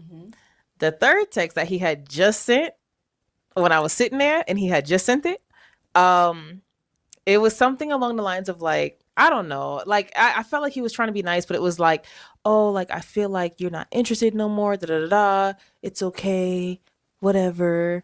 I don't care. And it was Now, all that shit that she said, she finally get to it. Keep in mind, the brother just sent 3 back-to-back texts. And now she finally want to respond. That's, you see how long that shit was? I'm glad y'all suffered through this like my ass had to. Listen to her. Now, oh, wait. Listen to her response. This is crazy. Ladies, y'all need to take care of this with the women that y'all mentor. Listen to this. weird for me because like my thing is like, first of all, I was busy all day. Like I was working and I had other things to do. Second of all, it was like, honestly, I understand where you're coming from, but we've only known each other for like 3 days. It's been like 72 whole hours that we known each other. So there's that.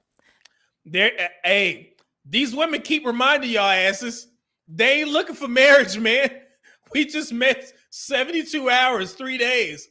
And you asking me why you didn't respond to my 3 texts? Look, like Sir said, he texted me 3 times and it seemed like he was upset. You think? They keep telling y'all asses, they ain't looking for no damn marriage. Here we go. So for you to hit me and be like, basically what he was doing was saying, yo, I've been hitting you up all day and you're not hitting me back. And, you know, whatever. Is that true? Yes.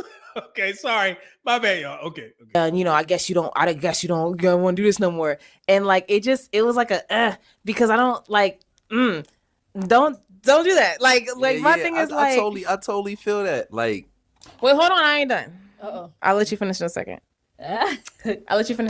Go for it. So he said that. Now, it's not nothing bad. It's not nothing bad at all. Okay. At all. But here's my thing. And this is just as a woman. I'm sorry. Give me a second. Woman to woman. We've known each other for like 3 or 4 days. Okay. Not even 4 yet. It's been like 3 days, right? And I got busy. And I wasn't able to hit you back when you were expecting it. And now it's like on his point of view, it was like I guess you don't, want to do this no more, right? But my thing is, I'm an experienced woman. I've been through a lot of stuff, and Up. Y'all hear that? I've been through a lot of stuff. What that mean? Here we go. And this is one of the other things that I mentioned, bringing past traumas into the new relationship. She is the prime example of that. I just mentioned this. I've been through a lot of Lord have mercy. Here we go. I don't want to put any of my past traumas or anything on him, triggers, none of that. However, I'm an experienced woman because I've been around the block a couple times. I'm not young no more. Been around the block. What been around the block mean? What been around the block a couple times? I don't know. Maybe some weenies floating around that block, but let's continue. Being said, when I saw that, it's like, yeah, that makes sense because we've only known each other for 3 days. So now you're going to say, oh, well, I guess you're not. But if we're in a relationship for like 3 years, that, oh, I guess you don't want to talk to me no more is going to turn into, where you at? Come home right now. You know what I mean? What the? How did she get? I'm trying, ladies. I'm trying. Okay. I'm sorry, y'all.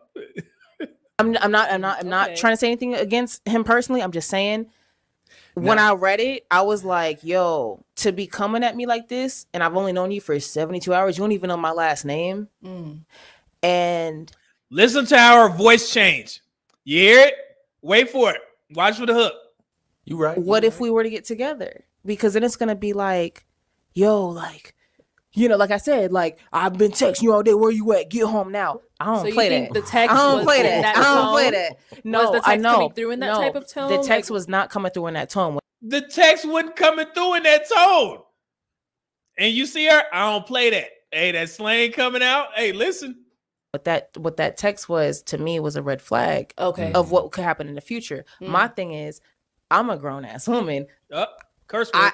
I'm not gonna look at a red flag and be like, huh, what's that? Is that a stop sign? Oh my god, is that a bird? Is that a plane? No, it's a fucking red flag. You see that? Yep. There she go. There she go. That's her. That's her real self right there. You hear that? That is her. She was trying to hide that shit. That's that fake femininity foolery that these women be teaching these women. She was trying to hide. She was trying to do her best. I don't want to fight. I don't want to fight. Hold on, wait. Hold on, let's go back. The text was not coming through in that tone. What that text was to me was a red flag of what could happen in the future. My thing is, I'm a grown ass woman. I'm not gonna look at a red flag and be like, huh, what's that? Is that a stop sign? Oh my god, is that a bird? Is that a plane? No, it's a fucking red flag. Like, don't. So for me personally, I don't get red flags and be like, well, maybe I'm just, well, no, it's not no maybe. So it's what you think it is. So my thing is, for him as a person, I think he's a great person. I still want to rock with him. I still want to be friends and stuff. But I realized that night, like, for me, like, I, like, as a man, like, I can't do that because I have healed through a lot of stuff. And that I can't do, like, the controlling, the possessiveness, anything that's like, I just can't. And that's what you kind of got from that. Yeah. Okay. So so other than that, that was cool. I stopped it right there. It goes on. He was still, asking for a date, which he shouldn't have. But basically, he dodged the red flag. He dodged the bullet. Seriously. Because that young woman has been through some stuff. She just she made all of that stuff up as the reason why she didn't call him back. She made that up on the fly. When all she should have said was, hey, I'm not feeling you like that. I got some other options. So I want to, I started liking them a little bit more. But instead, she made this whole story up to take accountability off of herself and place it on this man, which he's done nothing wrong at all. And it's not just me saying that. Under this video, everybody in the comments was saying the same exact thing. Even women was shooting their shot at the young man because they was like, I don't understand. So I just wanted to point these two out and talk to the women, man. Like, y'all say all these things about applying pressure. You want a man to do this, and this, be intentional with his actions. Both of these guys did that. But yet when y'all start getting those options, start trying to practice hypergamy, thinking grass is greener on the other side, that's what leads y'all down a path that's going to get you effed up. And you're going to develop all this relationship trauma when the dude that was really trying to take you out, he's in your face and you curved him.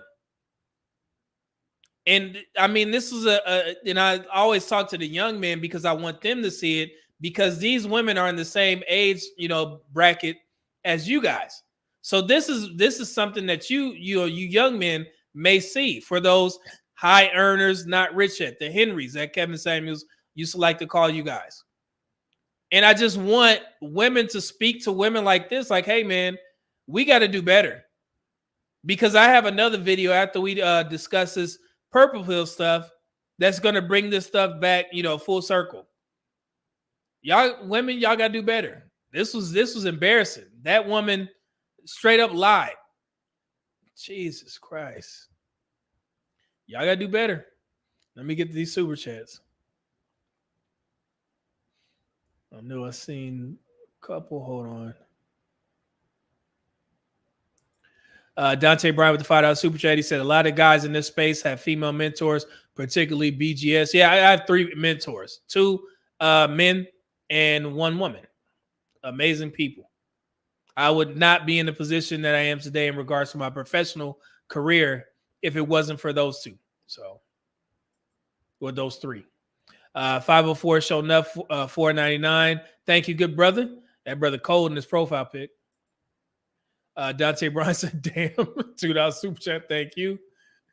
Kai Incognito, $2 super chat. He said, this is why Becky wins. This guy, Dr. Umar, is gonna be mad at your ass, Guy Incognito. And I done told y'all, Dr. Umar, do not play. I need some breakfast. Snow bunny alert.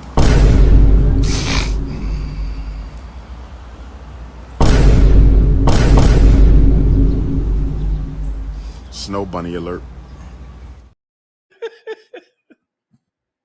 He gonna come get your ass. You say Dr. Umar's name 5 times. Say Dr. Umar's name 5 times in the mirror while holding the dashiki. He gonna appear on your ass. You know what I'm saying? And give you some lashes. God forgive me for that. Jesus.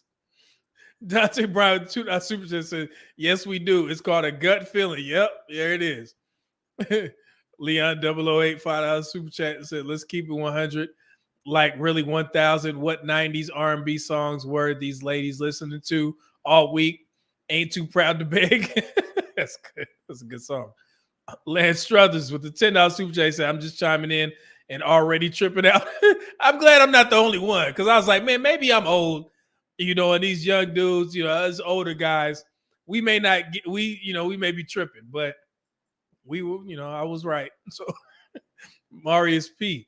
$5 Super Chat said, when other dudes start hitting these ladies up on social media, the ladies raise their bar, literally hypergamy in action. And that's why these videos were so interesting to me, because it hit so many points.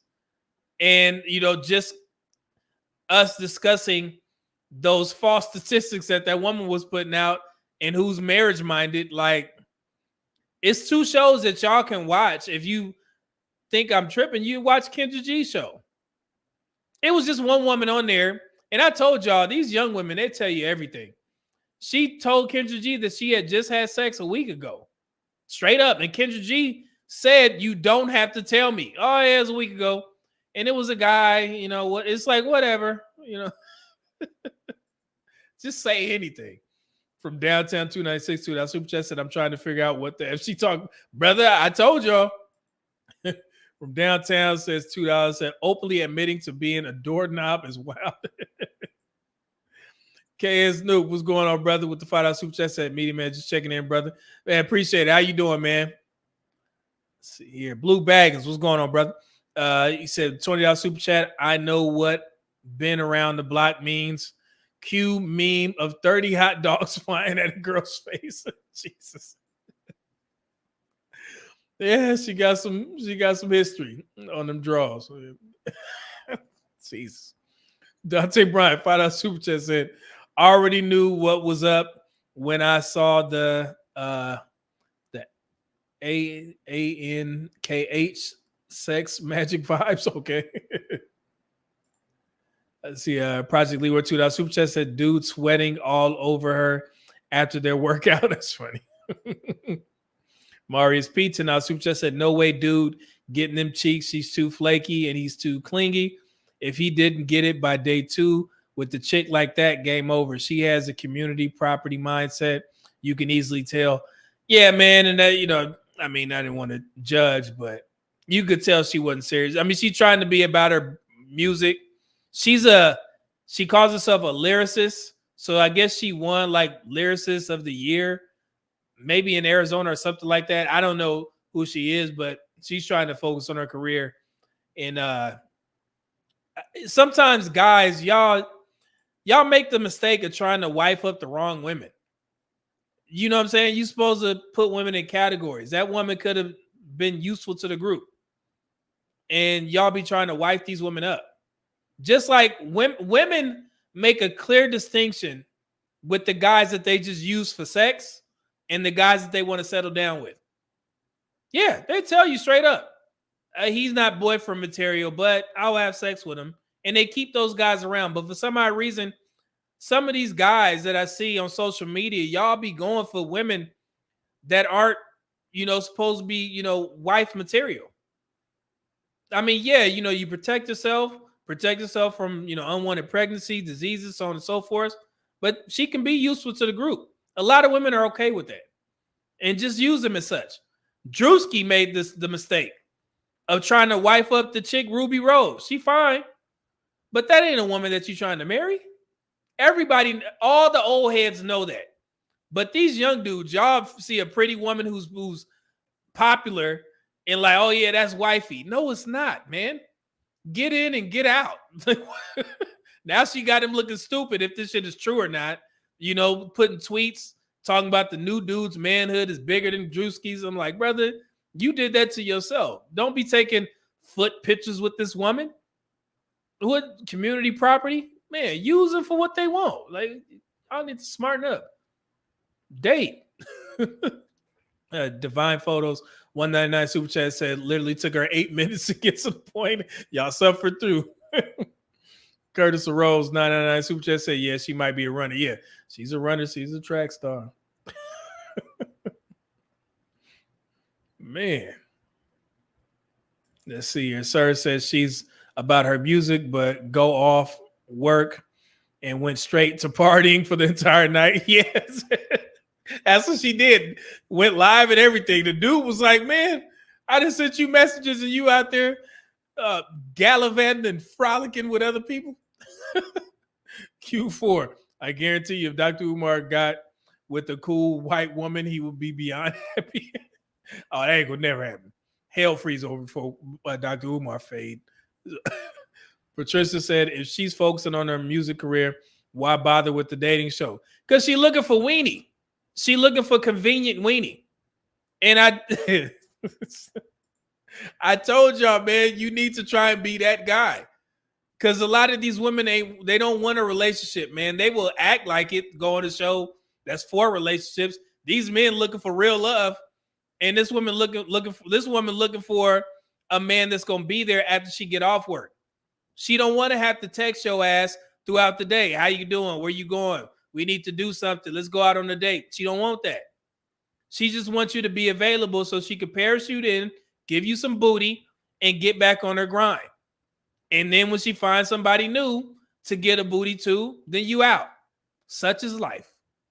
You got your turn, move on. That's what she's looking for. She ain't going to say that. Most women won't say that. But that's typically what they want when they're trying to focus on a career. So try and be that guy, right? Let her parachute in. You know what I'm saying? I mean, I have multiple. Jesus.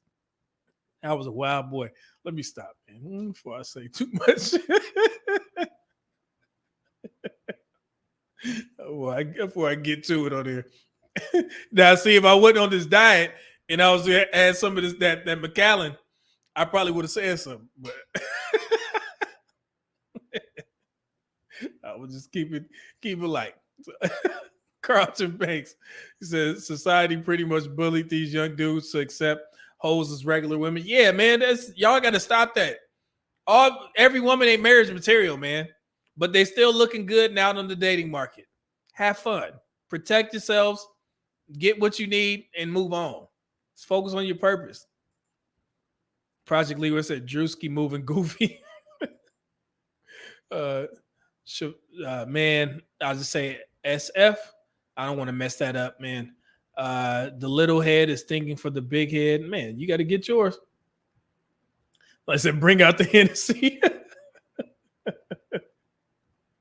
Sir said, gallivanting, frolicking, old school words. Yeah, y'all ain't never frolicked with a woman before. You ain't never chased a woman and then give her that behind the back hug after you catch her. Y'all ain't never did that in public. It's just me. What am I? Is that purple pill, blue pill? Y'all ain't never frolic with your woman. You know, chase her around, scoop her up. You know what I'm saying? Little self and spin around and shit. You don't do that. Oh, it's just me. I'm the only one that's nice to my woman, I guess. So,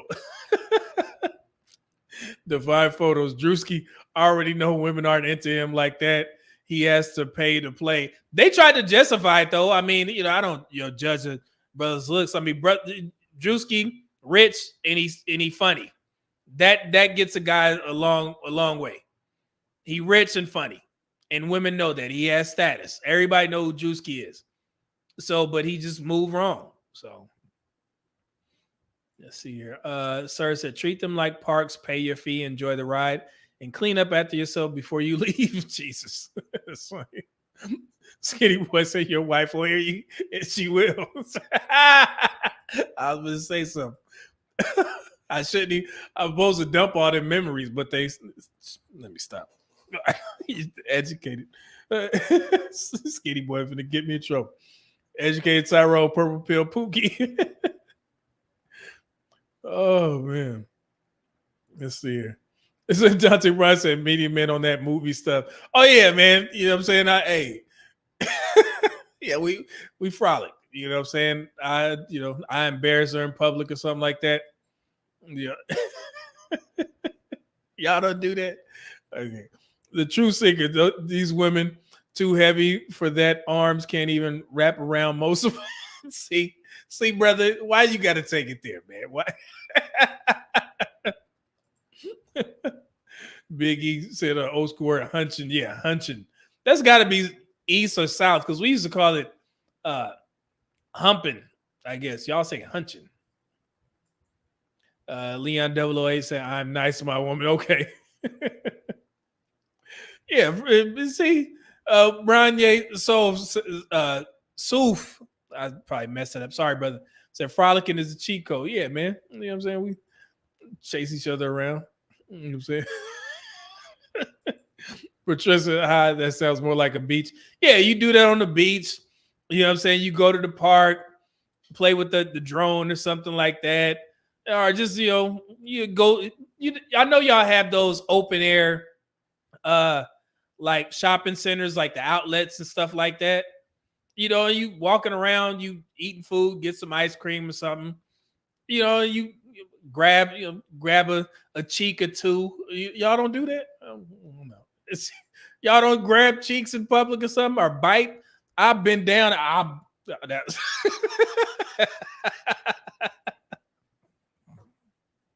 see, y'all start me up, man. We ain't supposed to be on this. Jamaica said they do. Oh, okay. I thought I was tripping. Yeah, I bite something. Stop. Let me see. International passport said you don't know about the ANKH jury. Red flags for me. Oh, okay. I didn't know that. All right. Sir said, hello, I did, but that was a long time ago. Yeah. Patricia, don't laugh at me, man. I'm silly. I told y'all I'm an introvert until I get around this one. Yeah, she did this. So Anka. It's the Egyptian crew. Oh, yeah, we used to buy those in Kuwait. So yeah, I'm tripping. Okay, now I know what you're talking about. Military. If you ever been stationed at Al Jaber, Kuwait, they have one of the largest malls out there. I remember when I was deployed there, my first deployment in 2000, we were able to go off base before all the stuff happened. And we actually took a trip down to this big mall. And yeah, everybody got, some of those. So let's see here. You guys remember? All right, so let's get to it, man. I know y'all waiting on this purple pill stuff and all this pill talk. So first, this is what I want to do. I grabbed 3, and I want you, the men, keep in mind, I want you guys to interact with this, right? Okay? So every time I bring up red pill, blue pill, purple pill, whatever it is, everybody has their own definition. So for this presentation, I have 3. I have my opinion on what I thought these movements were. I also got Rollo Tomasi because I trust his work. I read the Rational Mail. I went on his website, got some of his definitions for the purple pill. Also got a video of his as well. I trust his work. And then I also have Wheat Waffles to explain black pill. And I also found a document online where somebody did an amazing job of breaking this stuff down. And I'm going to present all 3 to you guys, and you can chime in. You let me know, hey, that sounds about right, or this is what is different, so on and so forth, okay? I want it to be fair because, like I said, I'll bring up shit and people like, it ain't about women. And I'm like, okay, we going to see. But Y'all, hey, interact. Let me know. Here we go. And ladies, you can listen to this as well. Oh, and there's another thing as well. I didn't know that. Stop. I'm going to stop right there. I'm going to let y'all see it. And this conversation started. It was a guy under my comments. He said, man, I stopped listening to the live stream after Medium Man started talking about this purple pill stuff. And I was like, purple pill stuff. And I looked at what he was referencing, and he was talking about when I was telling guys to be nice to your wives or girlfriends. And he called me purple pill for that. I was like, wait, what does that mean? So I did a little research, and here we are now. So he said I was purple pill because I told y'all to be nice to the women that you chose. I mean, all right, so let's go. So this is what I thought the pills were. My interpretation when I first got into these spaces, blue pill was relationship optimism. Expect the best, but be prepared for the worst, which is unlikely. The worst is unlikely. Red pill, relationship pessimism. Expect the worst, but be prepared for the best, which is unlikely. Does that make sense?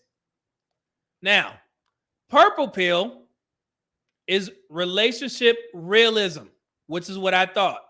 It's a combination of both.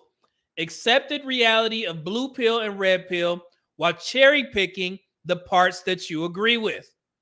This is the first, when I first heard about purple pill, you put blue and red together, it creates purple. So I was like, okay, it just makes sense. Black pill is if you weren't genetically blessed, then there's no relationship hope.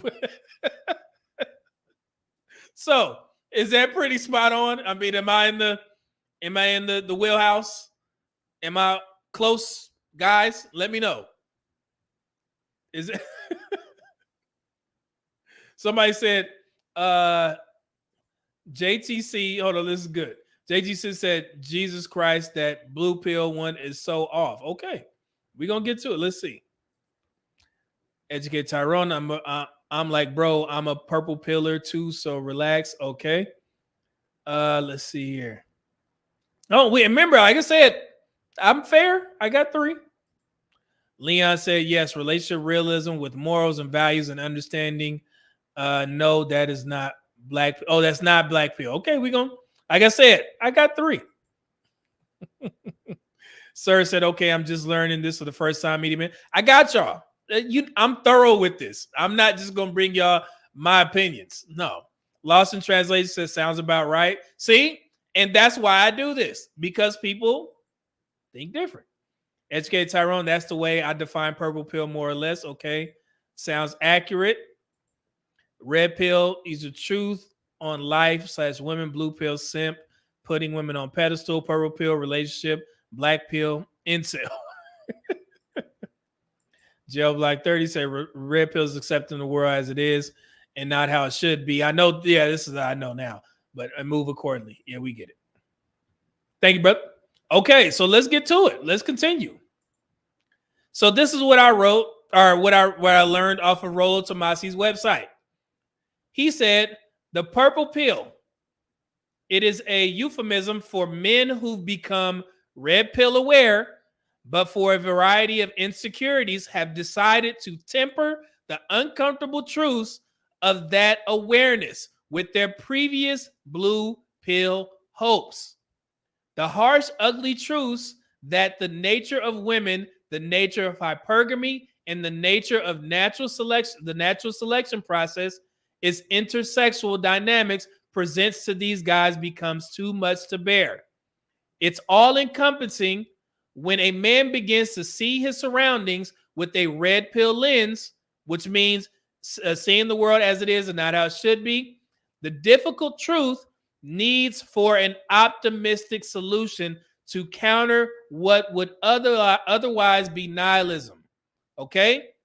So, and like I said, that somewhat describes how I view men being red pill aware. which is where I'm at. Because there's a lot of things that I don't agree with on their RP side, but I am aware.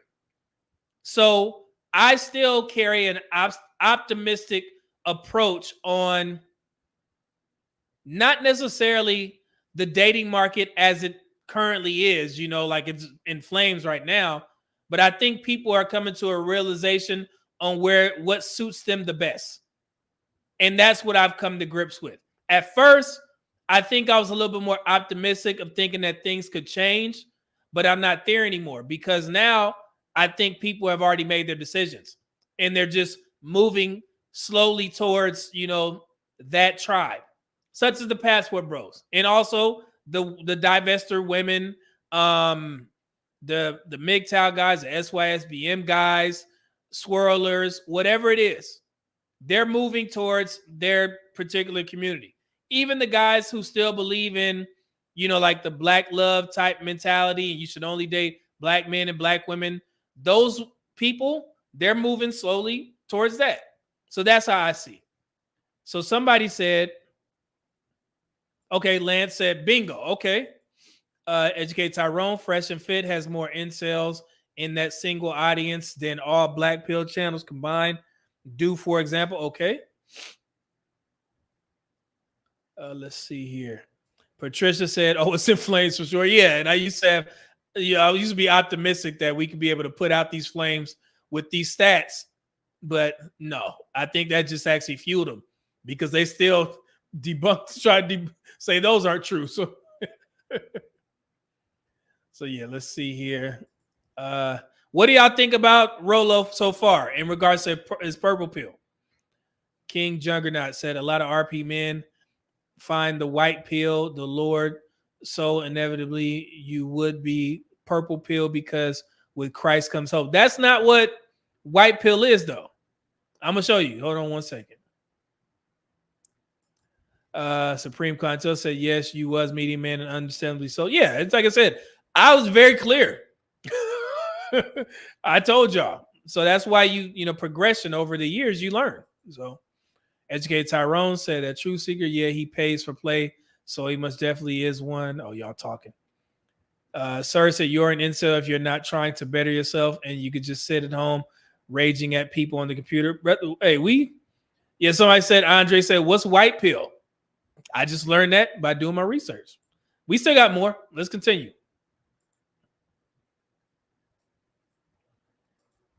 So this is Rolo again. I'm going to make this clear so you guys can see it.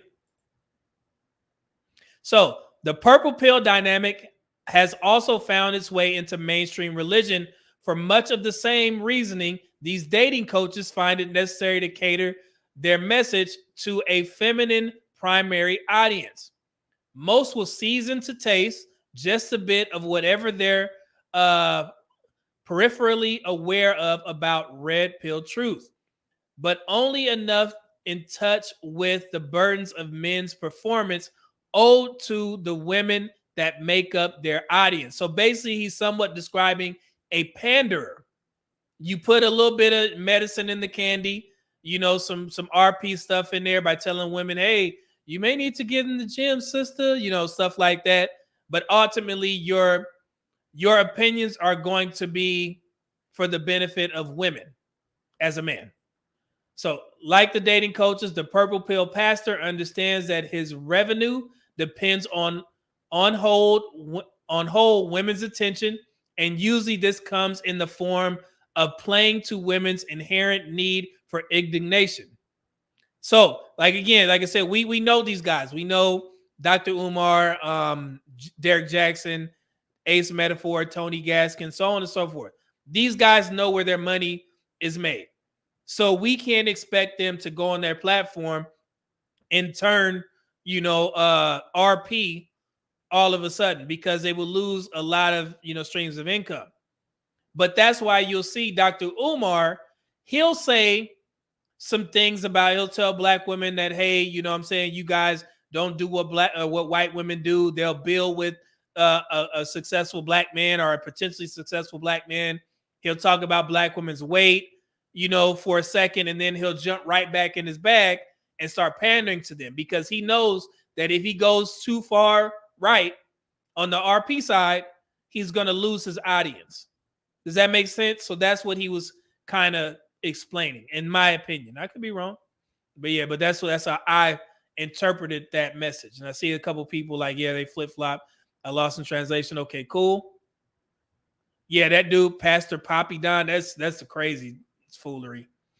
Yeah, let's see here.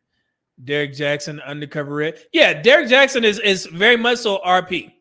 And I said this in one of my videos that I did about him a long time ago. He knows exactly what he's doing. He created a space where women would admire him so he could have all the booty to himself. And he took advantage. Took advantage. So yeah, he's very much so aware.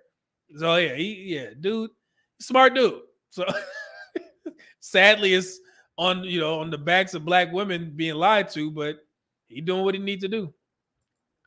Let's see here. If not, it's cool. Said black and blue and purple pills share in hope as a strategy. That's always a bad idea to the red pill. Okay. Yeah, he a booty warrior. Lost. Okay, let me play this video from Rolo, and then we'll get to the main event from this document that I found. Here we go. Very much in effect today. It is the default setting when you come out of the womb. It is the default setting. Hold on. The blue pill is still very much in effect today. It is the default setting when you come out of the womb.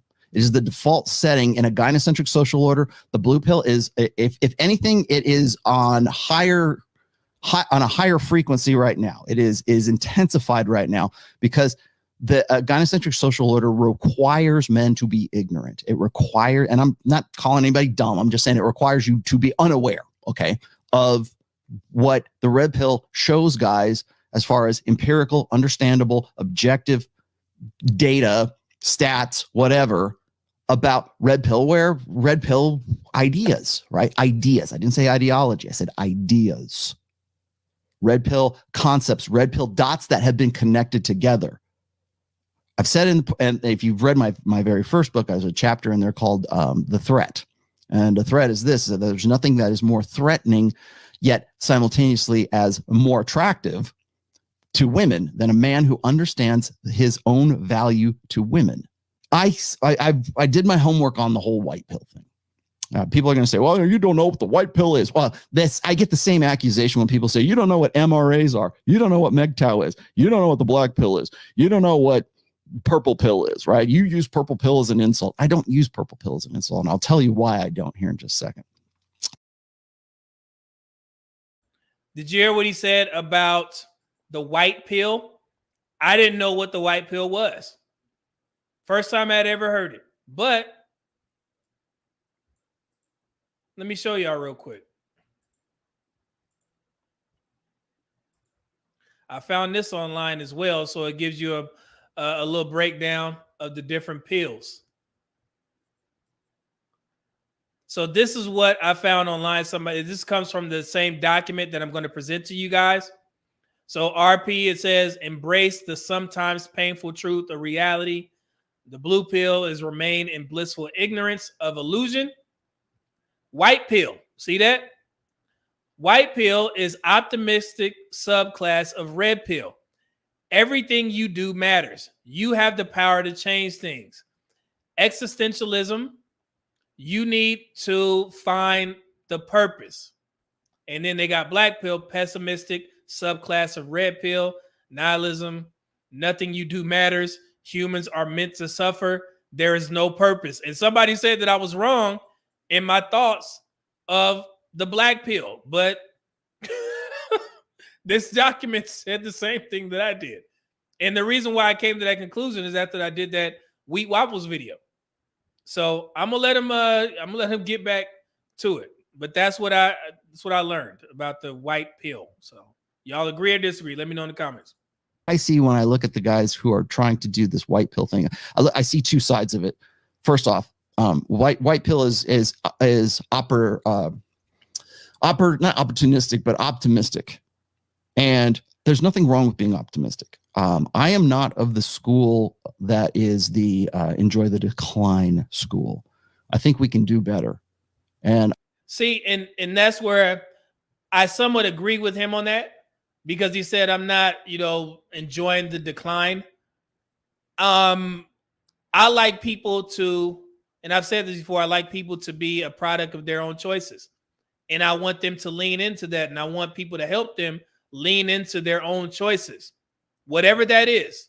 And I talk about this in regards to women saying that they don't want marriage, especially black women. When they say, I don't want to get married, I want men to believe them and treat them as such and make sure they stay that way.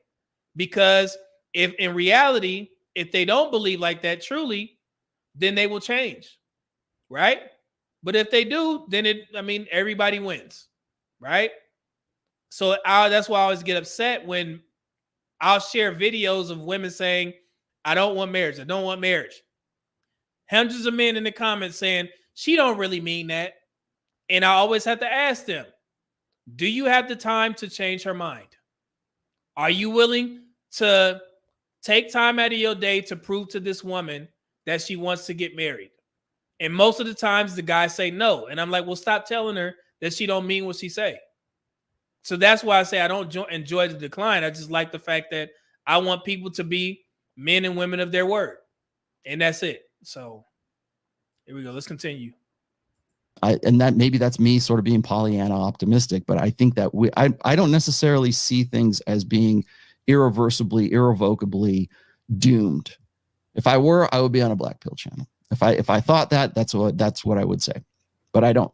I think that we can lift ourselves up out of this. I think we're at a point right now of if we're at a point of trauma right now, whether that's socially, civilly, politically, intersexually, whatever. If we're at a point of trauma right now, it's because we're trying to adapt to a new reality. White pill is just purple pill that has been sort of recycled and regurgitated and rehashed for 2021. Did you hear that? So whatever you thought purple pill is, Rollo Tomasi is saying that the white pill is the same thing, but just rehashed. I didn't know what any of these things were until recently, especially white pill, just like the other day. So, but yeah. So if you're the guys that was like disagreeing and you think that you may know more than what I'm presenting, let me hear the comments. Let me see the comments. Here we go. Fair use. And what I mean by that is this, is that when you are in that blue pill paradigm, when you still believe that women are all, sugar and spice and everything nice, right? When you believe in, just be friends first, and you have all of that old school, like the video I just showed you a minute ago from the Good Man Project from 2014, somewhere around there. And you get guys who coalesce and get together who have that same kind of belief set, and they try to collectively get to a point where they're going to accept what the red pill presents to them, but yet still kind of try to force fit it back into that belief set. Because if they can't do that, then what that requires them to do is to change their fundamental beliefs. Okay, Leon 008. Explain, brother. Explain. And that's the hard part. That's what I was saying before. You have to go through that point of crisis. You have to go through that point of trauma. Black pill. Okay, so now this is Wheat Waffles, and he don't pull no punches. His channel, I'm pretty sure, is a black pill channel, and I think he's not going to be doing social media anymore or something like that, because I had to go back to his page and find this definition. So this is black pill. So any guys in the comment section, if you disagree or agree, put it down there so I can put it up on the screen and read it. Here we go. Is based on 3 fundamental ideas. All 3 of these are. Hold on. So JTC, you one of the guys, man. You keep saying no, brother. You got to explain yourself. You know how we do over here, man. This is an analytical channel. So you keep saying not Wheat Waffles. No, that's not true. Brother, you got to explain. You said that man is the president. Hey, it is what it is. Here we go. Ideas must be true for the black pill to hold up. If you only believe in 2 of these 3, then you are not black pilled. So 3 pillars. He's saying that you have to buy into all 3 in order to consider yourself black pill. Here we go. The first pillar is hypergamy. This means that women only want to date up in terms of value. So as a man, what do you bring to the table? And if what you bring to the table is less than what the woman brings, then she would have no reason to see you as a potential dating option. The second pillar. So we got that one. I'm pretty sure everybody understands that if you know, except the blue pill guys, I know the RP guys understand this, right? Okay. Is looks. The importance of looks in dating. And you've probably heard of the term leagues used before. So a guy might say, oh, that girl was out of my league. And this is usually referring to the 1 to 10 scale. So for example, if this guy approaches this girl and gets rejected, he might use the excuse afterwards, she was out of my league anyway. And the thing is, he might not realise it, but this is an indirect realisation of the black pill. He is stating that his looks was the main issue. And the final... Okay. How we doing so far? The first two seem pretty simple. In RP, they tell you the same thing. You know what I'm saying? Go to the gym, hygiene, some of the same things that I say on my channel, right? To try and make yourself the best version of yourself, right? Looks, they matter. Is that, we good? Okay, Sir said tracking. Cool. Marcus said first pillar understood. Let's see. Milton says true to pillar 2, which is outweighed by money. Pillar 1 so far true. Okay, second pillar understood. Okay, cool. Let's continue. Pillar of the black pill, and this is where quite a few people end up disagreeing, is inflexibility. So it is exceptionally difficult to move up in terms of your league. So I just said that in the way I describe it, if you're not genetically blessed, then there's no hope. So he's saying number 3 is inflexibility, which basically means if you wasn't born with it, nothing you do can improve your outcomes on the dating market. Let's continue. This is taken one step further because of the 7 genetic things that you cannot change about your looks. These are being short, having an ugly face, balding, having a bad frame, lack of inches, being old, and your ethnicity. And the acronym spells out sub 5, so it's nice and easy for you to remember.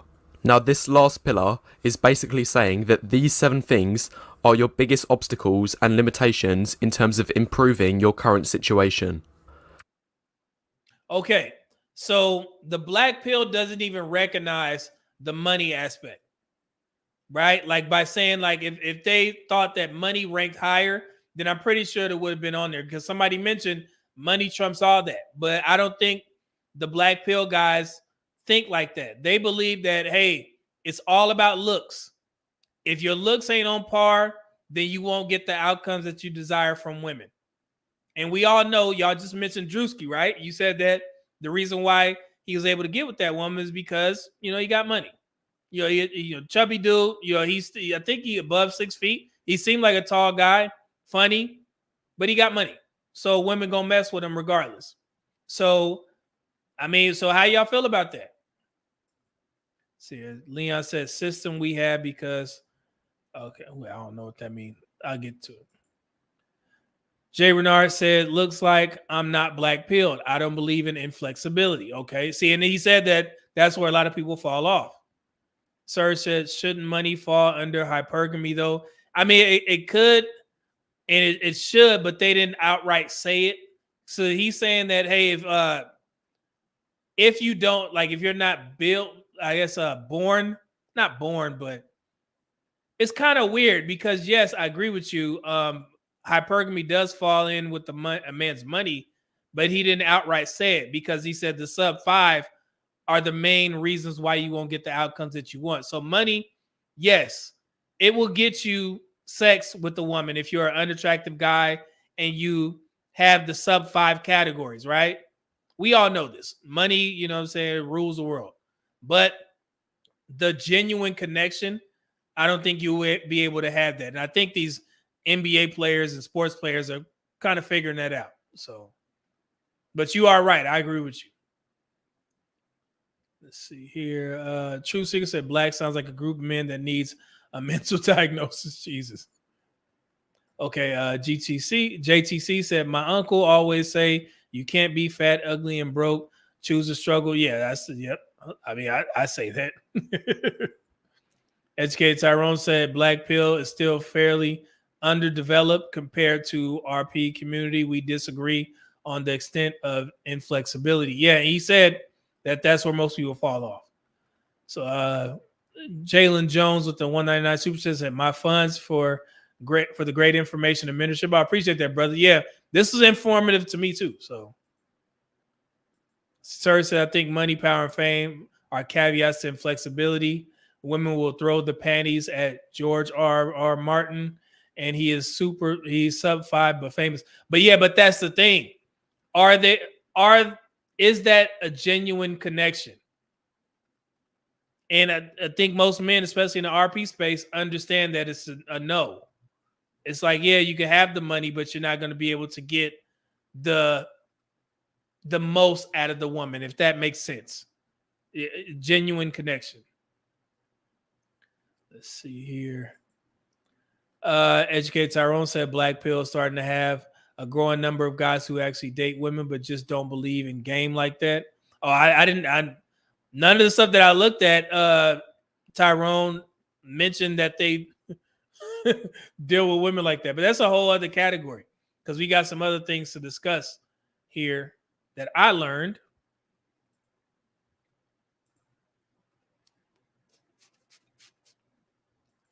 Real quick. So this is what I found online, and this was actually done pretty well. Somebody's master's thesis that they actually did in Madrid, Spain. And it was actually translated. You see this right here? Master's degree in artificial intelligence, master's thesis, text analytic approaches for analyzing information sharing in radicalized manosphere communities.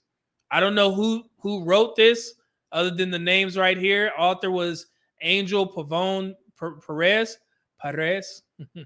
Thesis supervisors were Oscar Corcho and Miriam Fernandez. Okay.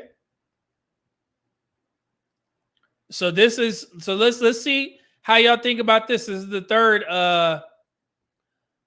third phase. Here we go. So this is what they say all the pills are. It says blue pill. I'll open this up.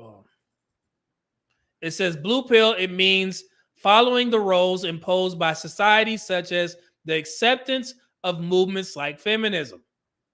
Red pill means it means waking up and realizing that men suffer social discrimination and not women. Let me know if y'all agree with these.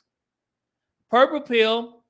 It is a middle ground between the two previous pills, meaning that it accepts some of the uncomfortable truth, but not others, such as the decile scale or the decile scale scoring system. In the case of the MGTOW community, this pill would be level 0. Keep that in mind, the level 0. Black pill, this is the most pessimistic version of the red pill. Those who take this pill give up all hope and accept that they will always be alone and that their life has no solution because the world is unfair and it will always be unfair. So that's why I said, I think it's educated Tyrone. That's why I said I'd never heard of, black pill guys like involving themselves with women like that. So that may be something different that I didn't see on any of the research that I did, but it may be true. Y'all agree with that? Nope, we good? Yeah, I get it. I meant to say that the attractiveness scale. I got a picture of it somewhere. All right, cool. Thanks. Educated Tyrone said, Media Man Austin Dunham is example of a black pillar who still dates. Really? You think? Austin Dunham has said he's an RP. Unless something changed. The L Factor said, I agree. Black pill is red pill on steroids, borders on nihilism. Okay. Let's see. JTC said, "How is Awesome done in Black Pill, bro?" Yeah, I news to me. So first time I heard of Austin was when he went viral for saying that he has the R&B look and black women don't like him or something like that. And I learned about gym maxing from him. Let's see here. But let's go down the list of some other things. Did y'all agree with that breakdown? Oh, you said Blue Pill, nope. Generation Love said nope. Okay. Now, this is MGTOW. For those who don't know, MGTOW is an acronym for Men Go Their Own Way. As the name may indicate, this community is made up of a group of men who have decided that women have no role in their lives, although some may have spontaneous relationships depending on how faithful they are to this philosophy. So again, see, in every pill, it seems like there's caveats. Like you can pinball out of one, and you know what I'm saying, and then start to do something else. And that's why when Educated Tyrone said that black pillars deal with women, I was like, oh, that must be another, pinball machine. Like you can bounce back and forth depending on which one you agree with the most.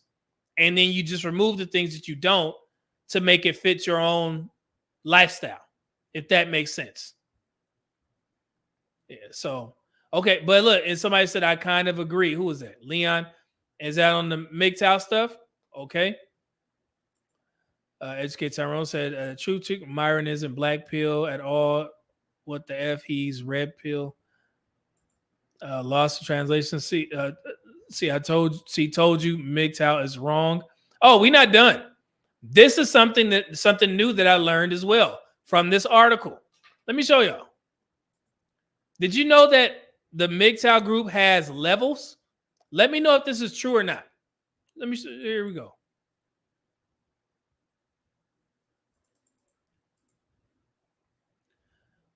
So it says MGTOW members can be in 5 different levels. This is the pinballing, right?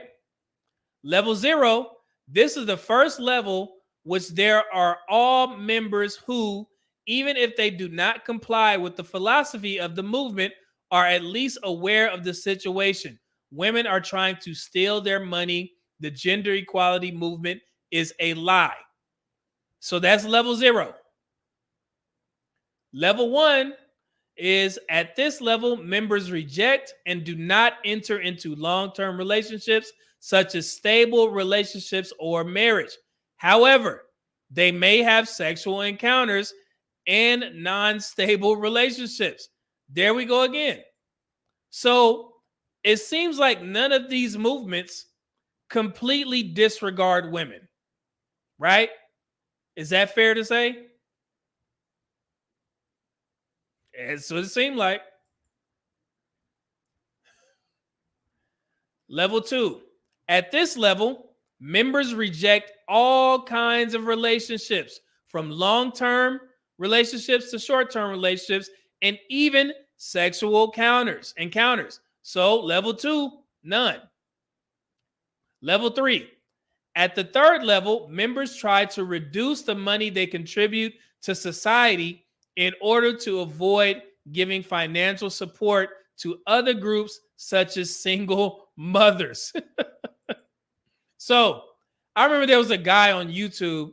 He used to have a MGTOW channel. And he lived in like the woods in his own little is he like a trailer or something like that? And it definitely wasn't a Better Bachelor. It was another guy. And I don't know what happened to his channel, but yeah. So that was level 3. He said single mothers. Level 4. At the latter level, members disengage themselves completely from society.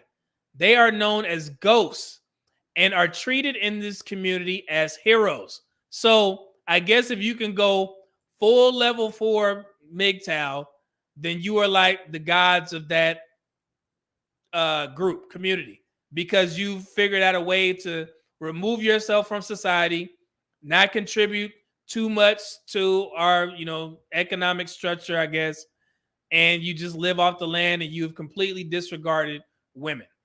So let me see what y'all say in the comments. Let me see. MGTOW is monk mode. Okay.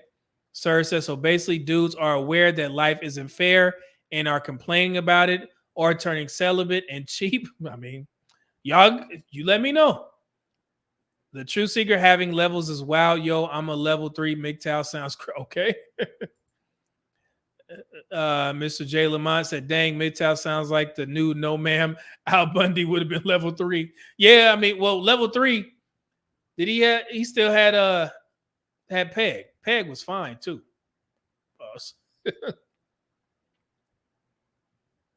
Let's see here. Old Crow said no one would know you exist, right? Yeah. Something like that. Sir said, how do they know they're being worshipped as a hero if they've ghosted everyone? Wouldn't that make them feel loved? I don't know. I'm asking if you guys agree. I didn't give you 3 different things. Educate Tyrone said, when I'm able to stream again, I'm going to do a specific upload on this topic to address anything Media Man leaves out. Okay. Like I said, brother, you seem like you know more than me. You got it. Let's see here. Somebody said, Truth just I'm back, Media Man, and yes, Peggy was fine. Educated Tyrone said, level 1 MGTOW seemed pretty chill. Okay, cool. And then let's go to this one.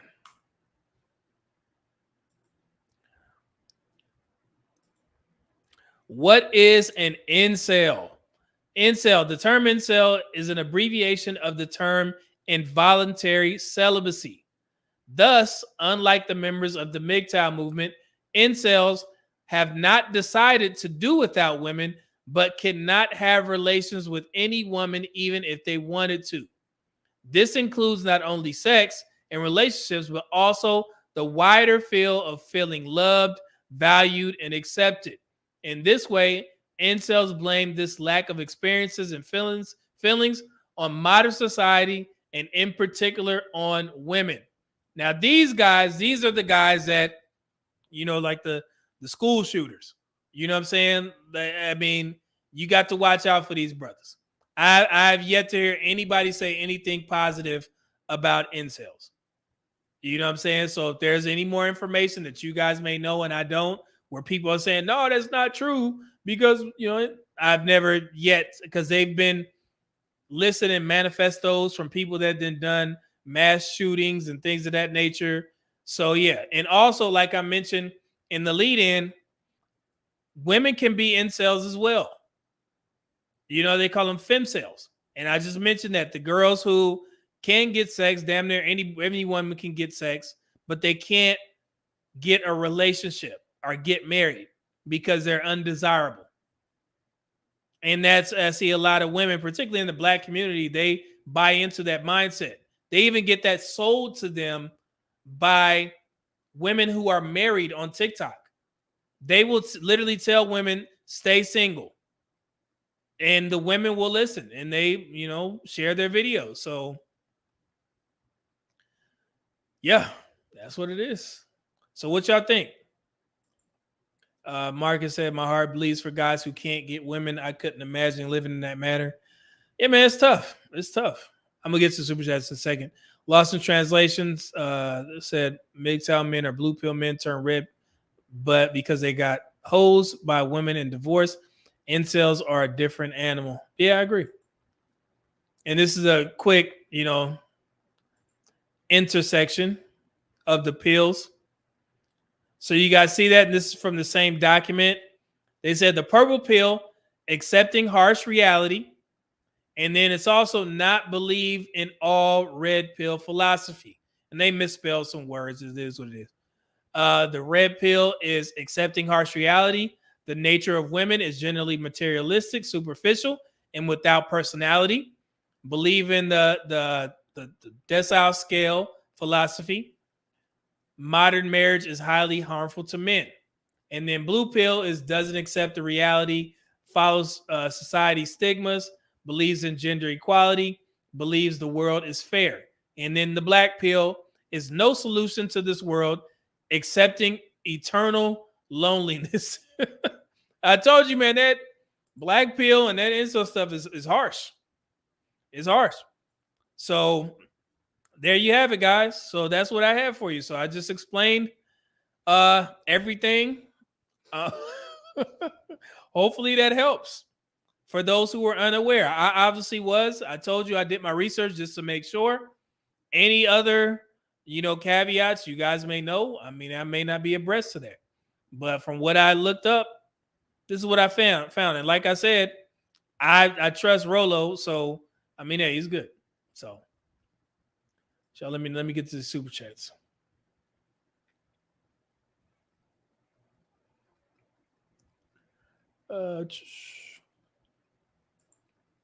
Leon says with $2 super chat, thank you. Said white men changed it. We call it what is it? Utilitarian black pill. Okay. Changed what? What I missed? Lord Lovesmith, $9.99 super chat said the red pill is very useful, but my gosh, it can be toxic as hell if you don't heal and move on into the next stage in life. The red pill will become a lifelong lesson of reopening old wounds. Yeah, and I mentioned that before. We got to, a lot of people, you got to give yourself to go through that red pill rage phase, because you're going to start thinking back to all the interactions that you had with women and all the missteps that you made, and it's going to piss you off. And because you just learned something new and you like, man, I should have known that. But once you come, to grips with it, you kind of move on. But some dudes stay in that red pill rage phase for too long. And that's the dudes that you got to watch out for.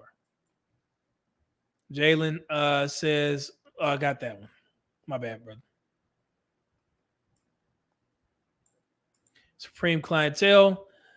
A $10 super chat said, and this is precisely why the courts give children to the mothers by default, or at least more times than not.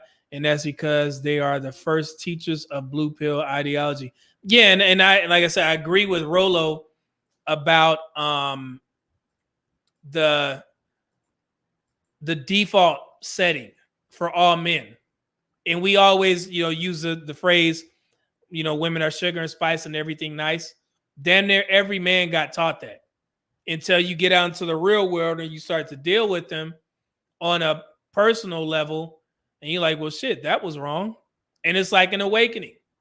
And that's why I gravitate more towards the RP and understanding that I'm RP aware. I don't agree with everything, but I think understanding the world how it is and not how it should be is how everybody should live.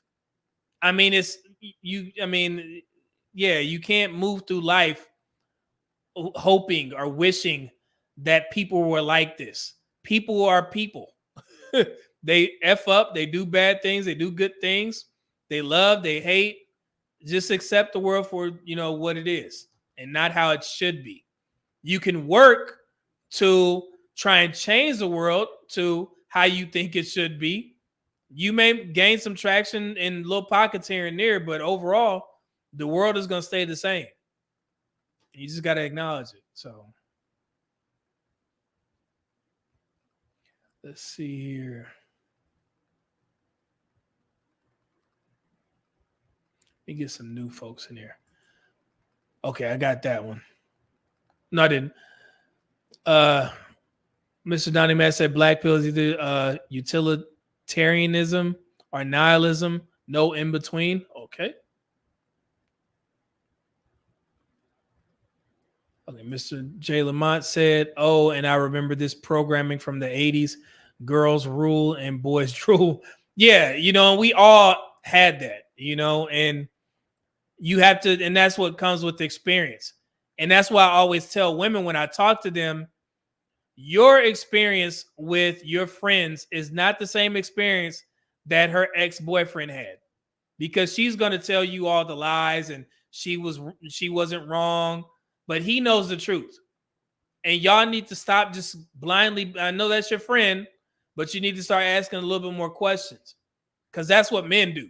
We'll sit there and tell each other straight to our face, like, man, what the hell you did? You know what I'm saying? Like, tell me the truth. And we talk about it. Women, y'all got to get better at that, man. JTC said, I ain't heard that in a minute. That was an 80s thing. Yeah. Educate Tyrone said also a lot of dudes who get women are black pilled without knowing it. Okay. Cool. All right. So that's what I have for you guys. But I also have a funny video that was done by this young lady about 2 weeks ago. And I think it's about to go viral. It's going a little bit viral. Where she did the different types of black women. And she also did a video for the different types of black men. And she, of course, she has a predominantly female platform on TikTok. But the funny thing is that she did one video first, and then she's going to explain why she had to do a number 2 video. And this is crazy. But yeah, let's have some fun with this. So let me see if y'all have dated any of these different types of black women based off of her opinion. And this is hers. It's not anything scientific. It's just a fun thing. Here we go. So people keep asking that I do the different type of black girls. So here I am. I'm just gonna jump back into it. So they all try to, when media play, they try to act like we're all her. That's what they try to act like. But there's so many different groups. We're not a monolith. Here we go. So this the ratchet black girl. I don't need to get into detail of that. Y'all already know. So the serial baby mother, she normally has, I would say 3 or more kids by different baby daddies, can go up to 5. A lot of people think that she looks nuts, like sloppy, but she actually normally, when I normally see them, they always look pretty good, normally pretty slim or whatever. Her looking nuts is like the evolved form. That's like her in 20, 30 years. But so that's actually true. The reason why some of these women be having all these buckaroos, it was something attractive about them. You know what I'm saying? And that's where dudes get caught up. You know what I'm saying? We can be honest about that. And then the ratchet black girl, as she stated, we all know those types of women exist. You know what I'm saying? And she is absolutely correct. Society likes to paint that all black women are like this, but that's where I tell black women, you guys have to take control of your ethnic image. Because if you let these women represent you and you're behind them saying, get it, girl, then y'all at fault. That's why they think all of y'all represent the ratchet black girl, because y'all don't correct them. Everything is accepted. Didn't Maxine Waters, didn't she champion who was it she was talking to? Some naked ass girl. What was that on? Y'all know what I'm talking about. Maxine Waters, she did an interview with one of these rapper girls or somebody, and she was with it. Right? So okay, I forgot who the name, but yeah. Oh, she was with Meg. Was it Meg? Yeah. So yeah, so she was like, "Yeah, I'm with it." So that's the problem. Meg fine though, but that's the problem. So yeah, she supported WAP. Yeah, she sure did. Thank you, Mr. J. All right, let's continue. Initially, she gotta get more kids, so she ain't gonna look too nice. Got the country black girl. She called you sweetie, called you sweetheart. That's okay, baby, in a way that makes you feel really good. Normally could cook really well or know exactly where to get some really good food at. God dang it. These damn Virginia women. Lord have mercy. Okay. Y'all recognize it, girl? I definitely do. She's sitting right there. The one that cook. That was important to me, guys. I wouldn't go waver on that, brothers. I don't care. I wouldn't go get on social media. If I wasn't able to find a girl who loves to cook, and not just cooking for her man because that's what she thinks she's supposed to do. No, I needed a woman who loves to cook. It is a passion.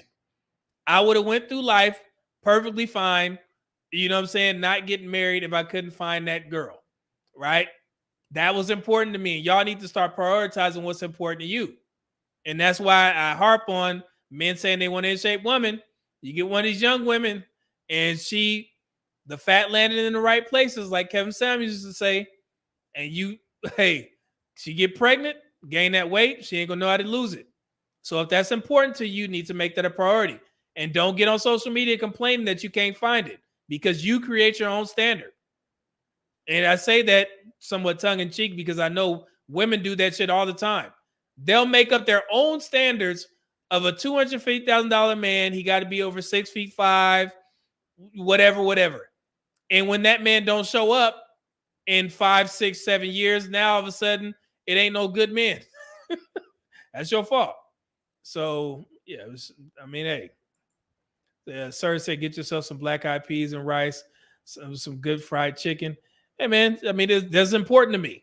So that was a priority. So, but I mean, and I'm gonna be perfectly honest, man. Either the women that I dated once I had my stuff together, either they wanted to impress me, or they all knew how to cook. They wanted to show that, hey, I'm of use, so I can cook. I've never had an issue with women not wanting to cook for me. They all wanted to cook. I'll go to grocery stores. Back when I was dating, I buy all the ingredients. So it's like a trip into the future for a lot of women, right? If that makes sense. If she says, hey, I want to cook for you, the least that I would do for her is we would go to the grocery store and make it like a husband and wife type situation where we going in there, we picking out stuff, you know what I'm saying? She's like, yeah, see, this is the kind that I need. You know what I'm saying? And she just throwing stuff in the cart. That makes women feel good. And then when you get to the register, you pay the little $50 or however much the meal costs, and you get your ass back home. She cook it up while you sit there watching her, watch her hips sway. You know what I'm saying? Still a kiss on the neck here and there. Get out of the kitchen. No, I don't want you to see what I'm doing. All these types of playful things. And you just sit there and watch her while she cooking it up for you. And then she going to fix you a plate. You sit there and you taste it. You act like it's nasty. And no, I'm just playing, baby. You know what I'm saying? No, this is amazing. You don't need salt? Nah, this is great. Thank you. You need something to drink? She lay it all out in front of you. You know what I'm saying? You just got you a good meal, have some sex, and you just had a great weekend. I just described how I used to date. I don't know, man. I have fun. So, and like I said, the gym is a great equalizer. I'm not coming from a place of genetically blessed in regards to the height department. Not at all. So I'm telling y'all right now, I could literally sit here and I'm not though. So y'all know, never had an issue. So let's continue. You have the Christian black girl, the ones that, love God, fear God, super into it. You got the Muslim black girls. They have their own sub community, things like that. I call these the bonnets. You see them with a bonnet in and around town normally. They normally wear this a lot, smoke a lot of weed, long-term boyfriend, but no ring. Normally wear this like 98% of the time, kind of like really down, whatever, regular job. There you go. Y'all know the bonnets? Y'all know exactly what the bonnets are. Let's continue. You got the bad and bougie black girls. So, and you also have the elegant high class black girls. Okay, so I have these two together because they're both really high maintenance. They both have a lot of maintenance, like they get their hair done, they get their nails done, they get their lashes done, they get facials, things like that. But they're completely different groups, okay? Right. Like she could actually be a variant of her. Right. I'm glad she said that. This was actually pretty good because I was going to say the bad and bougie girls are attractive. And, even the bad and bougie girl that they actually used for the cover for that song, the Migos, that was the girl Tommy. That girl is crazy, toxic as hell. But I guess she has some work. She got a nice body. She's not bad looking. She would be considered the bad and bougie girl, right? Because she is pretty, but she's still ratchet as hell. But the elegant black women are different, but they still garner kind of the same attention because they're both attractive. However, they attract two different types of men. The bad and bougie woman attracts the rappers, the scammers, the drug dealers. The elegant black women, they tend to date in the higher caliber groups. So, but they kind of interchangeable, like she said. So I agree with this. What y'all think? Okay, we got Pick Meek in there. She said that's a fact. I love that. I determined the man I'm gonna date on those grocery store. I'm gonna date on those grocery store runs. Okay, cool. Here we go. Let's continue. But these girls are like trendsetters. Their outfits are normally like trendy. Their outfits are normally classic. They can go to a lot of clubs and hookahs. They can go to a lot of high-end restaurants. She can go to a lot of high-end restaurants. So they move kind of the same, but they are very different. So she can do like high-end tea, things like that. She's going to have more of a classic style. She's going to have more of a trendy style. So yeah. I agree. She's spot on. These groups are both the same, more so in maintenance, but as far as like the way they talk, act, and the places they go can start to intermingle, but not the way they talk and act don't intermingle. They talk and act totally different, and the way they dress is different. Right. Okay. So we have the alt black girls. So she could be listening to a lot of rock music, usually dates white guys, things like that. Capitol Hill black and the activist liberal black. Once again, these two. So who do you think is Capitol Hill black girl? I would say that Capitol Hill black girl is Angela Rye or Ebony K. Williams. Right? Don't. If you guys know who Angela Rye and Ebony K. Williams, Candace Owens, yes, Capitol Hill black girl, as opposed to the militant black girl, which she's going to do a great job at it. So here we go. Aren't mutually exclusive. So let's say, for instance, she goes more the logistics way. She more goes like through legislation and things like that to get change. She's more so like outside on some Antifa energy, wearing all black, things like that. So they kind of have the same heart, but they're two totally different people, okay? Like she can have a lot of her in her, and that's not really her style thing. Or normally isn't. Straight up witch. I'm always surprised by the people that are beefing with her. The straight up witch. That's them crystals and sages and all these spells and stuff. You find some bones in front of your house. You know what I'm saying? Bury your drawers in the front yard. Straight up witch. Here we go. I'm like, how did that happen? How did you get in a beef with a straight up witch? And I'm talking about like a straight up one. She's going to be putting sticks outside your door, casting spells because you said something or whatever, you know, just straight up witch black girl. Earthy black girl. This, you know, she normally third eye open, chakras aligned, meditation. Sometimes they're vegan, things like that. This is her evolved form. And I say evolved form because normally when I see the older black women that were this, now they're... I see a lot of y'all saying Erykah Badu. Yeah. And also, what's crazy? Khalees actually fits into this category. Khalees still fine. I mean, it's yams and hams back there, but Khalees still fine. She fits into this earthy black girl in the evolved form, right? Here we go. Play in community gardens and things like that. We have the serial entrepreneur.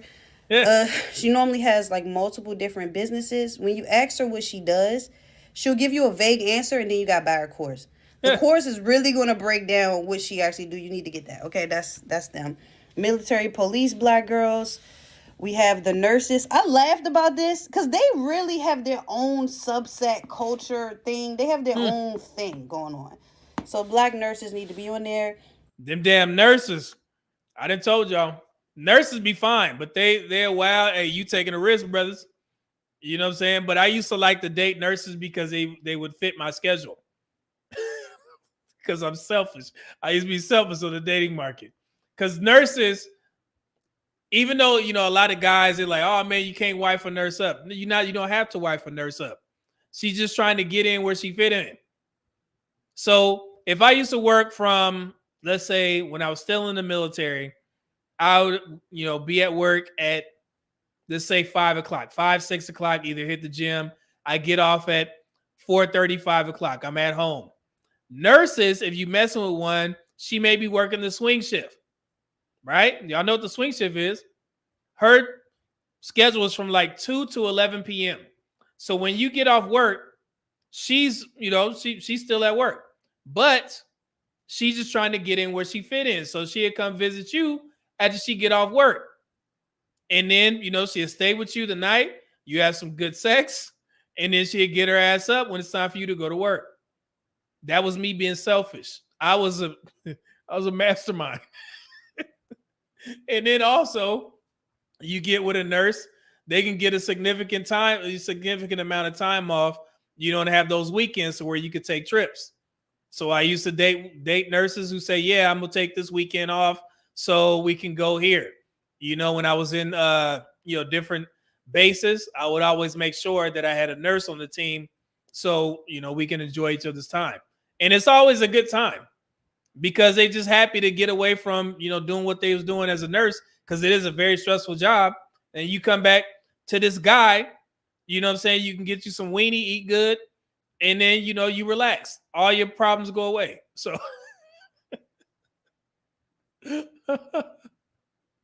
let me stop. Here we go. You got the bookworm black girl. She's into a lot of books. It could be romance, mystery, or whatever you call it.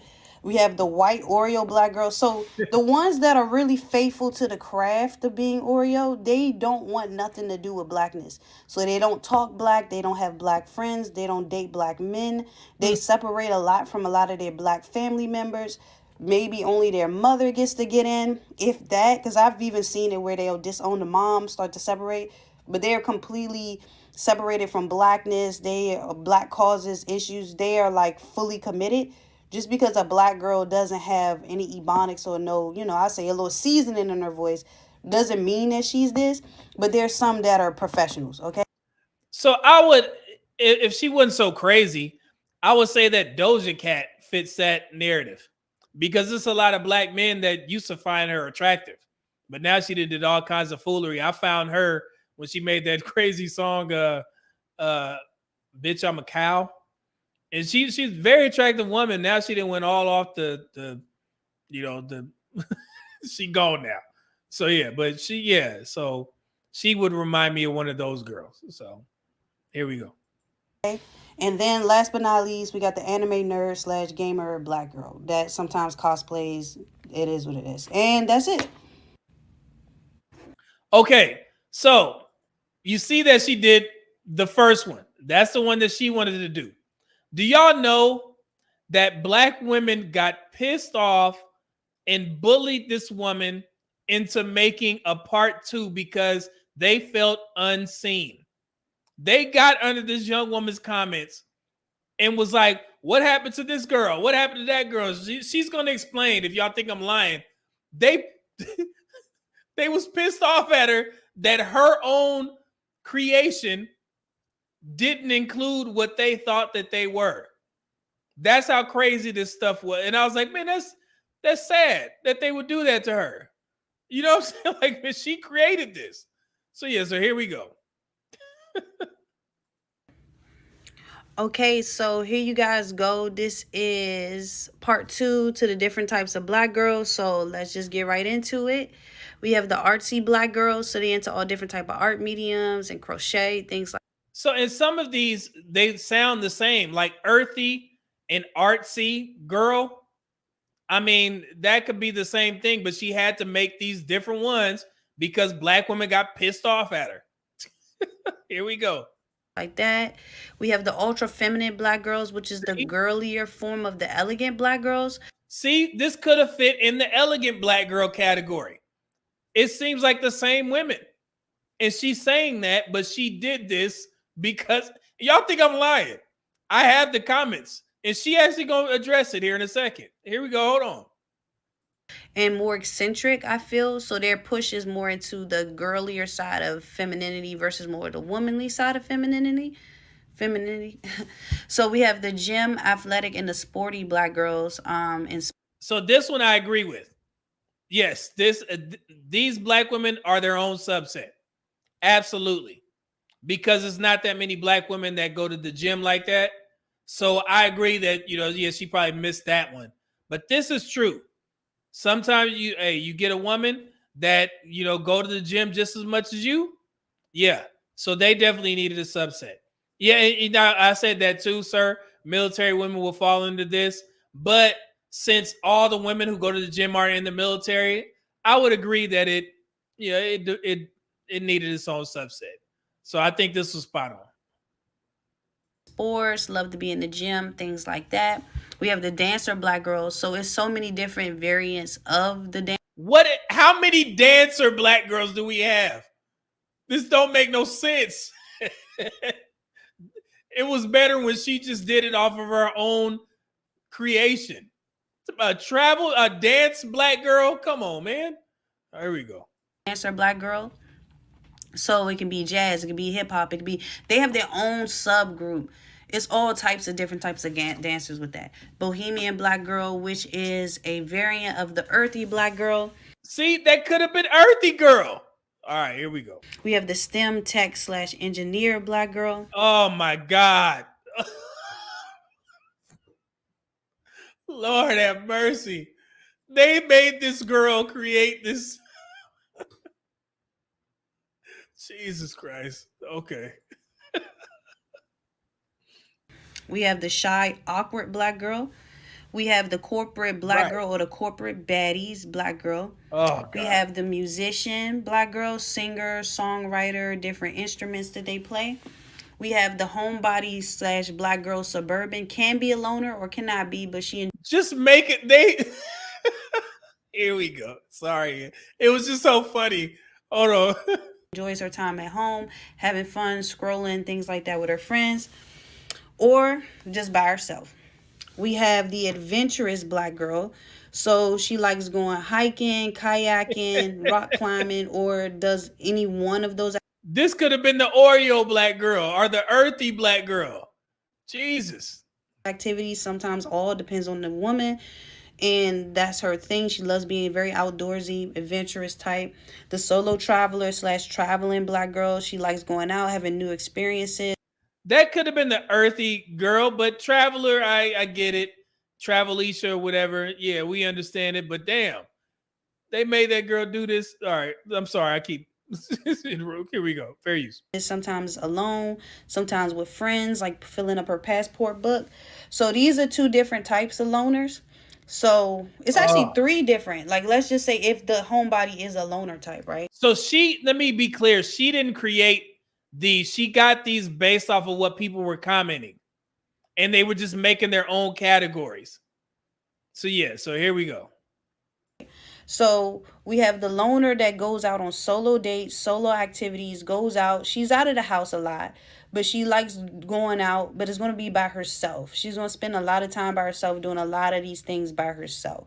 Likes to come home and chill, but it's going to be a lot of activities by herself. Then you have the lonely stoner. So she's smoking a lot of weed, mostly by herself. Okay, and then you have the loner homebody. A homebody doesn't mean that she's necessarily loner. Loner doesn't mean she's necessarily a homebody. You know, things like that. But you could be a loner and a homebody, okay? So we have the tomboys, and then we also have the sneakerheads. Sometimes they're the same, sometimes they're not. They're into a lot of what you would consider masculine hobbies and activities, things like that. But they're into men, not women. We have the Somebody said these sound very specific. The truth seeker. Yeah, and this was what they were mad at because they were putting their own experience of what they think they are. And she had to come back and do all this. It's got crazy. The regular black girls who don't really identify with anything particular. They just feel like they're regular. They don't have anything particular. So she had a regular black, okay.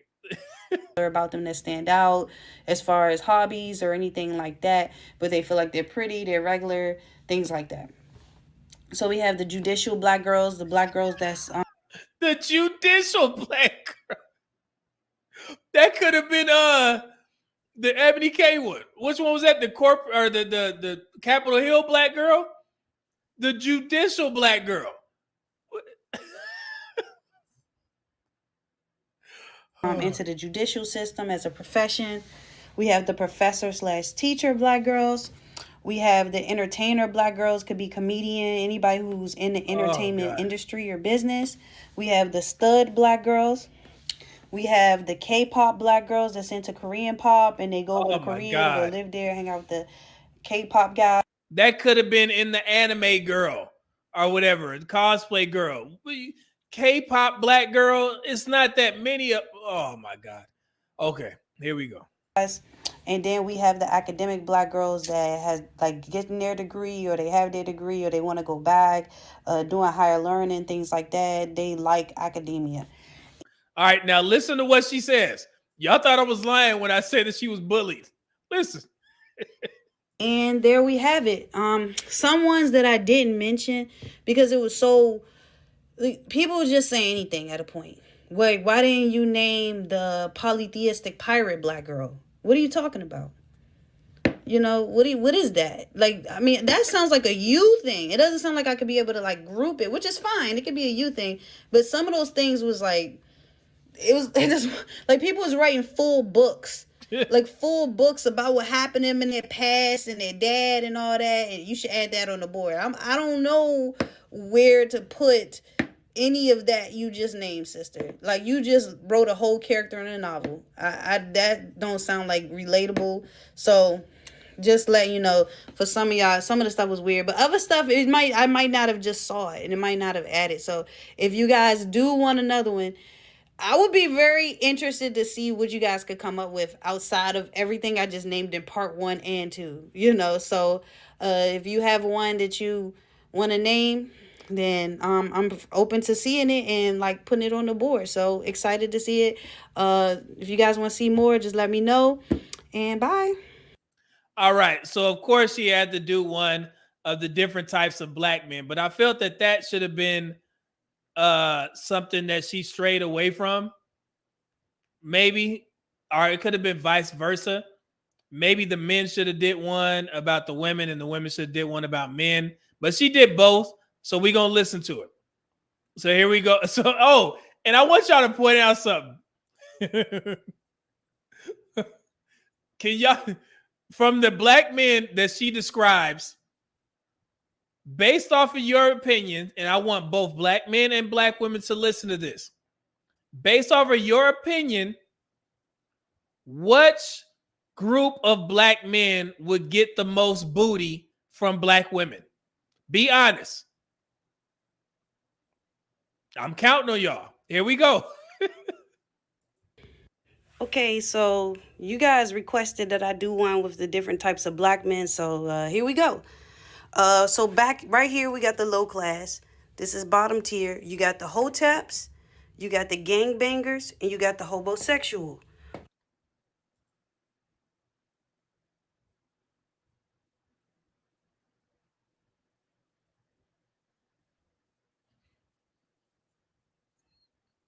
That's the lower tier. Remember what I asked y'all.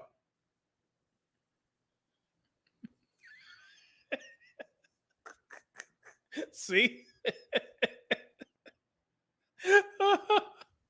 And it was women in the comment section saying, so because some dude got under there and was like, yeah, that lower class, they the ones that black women want. No, you need to talk to more black women. Lord have mercy. Yeah, so Project Lee were saying no need to go any further. Hey, yo. All right, we'll let it cook. Hold on. Okay, so the hoteps, see, the problem with this is they're going to tell you to keep your third eye open. They're going to, talk about, you're going to hit, even if you hit them with a bunch of feminism, they're going to completely agree with you. They're going to agree with everything you say. The only thing is, he going to want like 3 wives. The chance of this could be high, but he going to need like 3 of you. Another thing, he hates getting a job. I mean, he'll sell shea butter, oil, stuff like that. He'll do stuff like that, but he hate getting a job. Top tier, he's also a talker. So when you finally see that grand, hey, this is good. I have to highlight this. Where is that? Yes. Okay. Wait, hold on. Here it is. Jail Black 30 said, interesting how there are tiers of men but not women. Yes, and some woman actually commented that. She said, I like the fact that she didn't rank the women like she did the men. So that's where we would come in, right, guys? So on the next show, let's say that we go back to her list and we actually ranked, the women and their tiers. We put them in tiers, right? That makes sense? She didn't rank them because I guess she was trying to be funny and be respectful to the women on her platform. So I think we could rank them for ourselves because we're the ones on the dating, the guys, y'all on the dating market, right? So you will be the ones that have to pursue or say if these women are good or not. So I think that's your job. So what I could do is take the screenshots and then do some sort of, like I think I could do it. I could pull up like PowerPoint and we can move them into the tiers. I think that would be fun. I think that'd be okay, cool. So definitely, Mr. J said, "Bust up the whiteboard."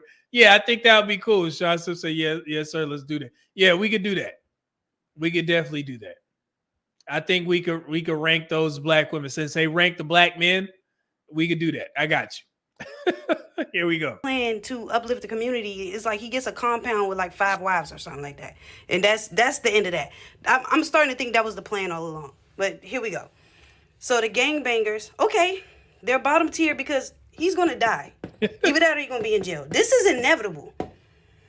Okay, one of these things is gonna happen. This is inevitable. The only thing is, he will give you money.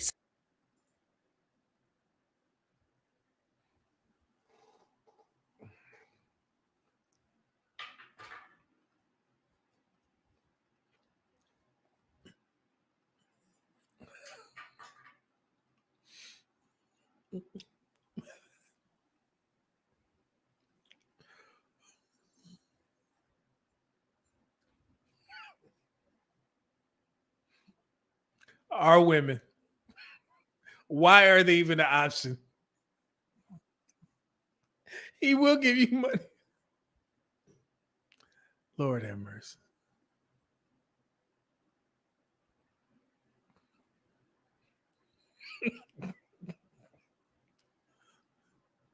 Okay, let's continue.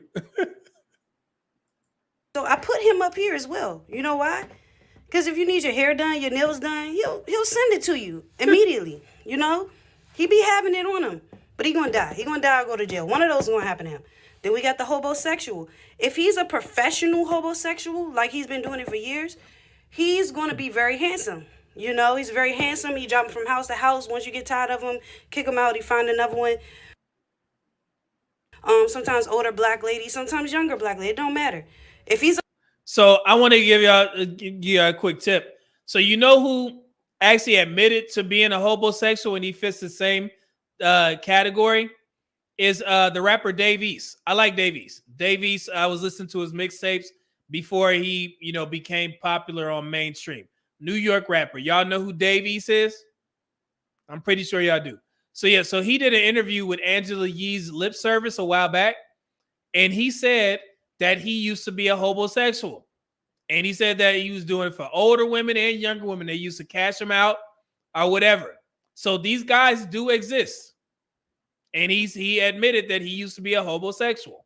So he is the poster child for that. Here we go.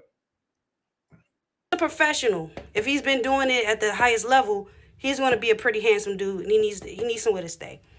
So we already got the gangbanger on here. This is a scammer. He's going to end up probably in jail, but not dead. Not dead. Sometimes, but most times just in jail. And he will also send you money. He will also get you in a club, whatever you need. He got you. But he's going to jail eventually.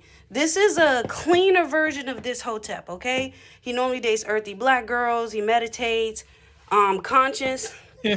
Here on the ring. You know why? Because he is going to try to tell you how that's... See, in the exact same way that she had the marriage category, y'all as men can do that as well, because I don't think it's fair for me to say women should rank women. No, I think women should rank men. So she is absolutely right for doing this, but it also proves a lot of different points because, of course, women in the comment section agreed with this while she's saying, yeah, you know, these are the bottom tier, but they will give you money. But with them giving you money, you're also giving them sex. So nothing, the bottom tier gets the same things that the top tier gets. Ladies, y'all see how you see why men understand this? Black women, you hear what I'm saying? this should help you out, help you understand. So yeah, so I think it's important for the men to see which women on that category would be wife material. That makes sense. Okay, so let's continue. Society, white man made it up, or he might just go along with it. So it just depends. And he might do the third wife thing. He might not. You know, he might not. Next, you got these two are wild cards. You got the gamer black man, and then you got the Muslim black man. The reason why they not up here with the rest of them, this is why it's a wild card. He could be red pilled. You knew that was coming. So they think, black women think red pill guys are gamer guys. Like they have, if you're an RP guy, gaming go hand in hand with that. See, here we go. Let's continue. He could also be having long conversations on you on why white women are better. He could be totally messed up, and he could be obsessed with the game and not have any money, or he could just be a black nerdy dude that likes the game and he's super chill. You could go either way with this guy. This guy here, he's a wild card, okay? This is a wild card because it can go so wild. Yeah, this, Educate Tyrone said, most gamers don't give a F about red pill. Yeah, and I agree. I don't know where they got that from, but that just goes to show you that they kind of don't listen to these spaces and they come up with their own conclusions about RP men and gamer guys. So, I mean, I won't discredit her for that. She may not be, in the know on that. So let's continue. Okay, so either he's going to be a radical and he's going to wrap you up like a mummy, and then as soon as you wake up in the morning, he's going to smack you with the Quran. Or why didn't you wake up on the right side? Allah doesn't agree. It's either going to be that, or he's going to be the complete opposite, where he's basically him with a white hat on. He's him with a white hat on. That's it. So that's it. He's just as wild, just as crazy. He say something about God, but he got a white hat on.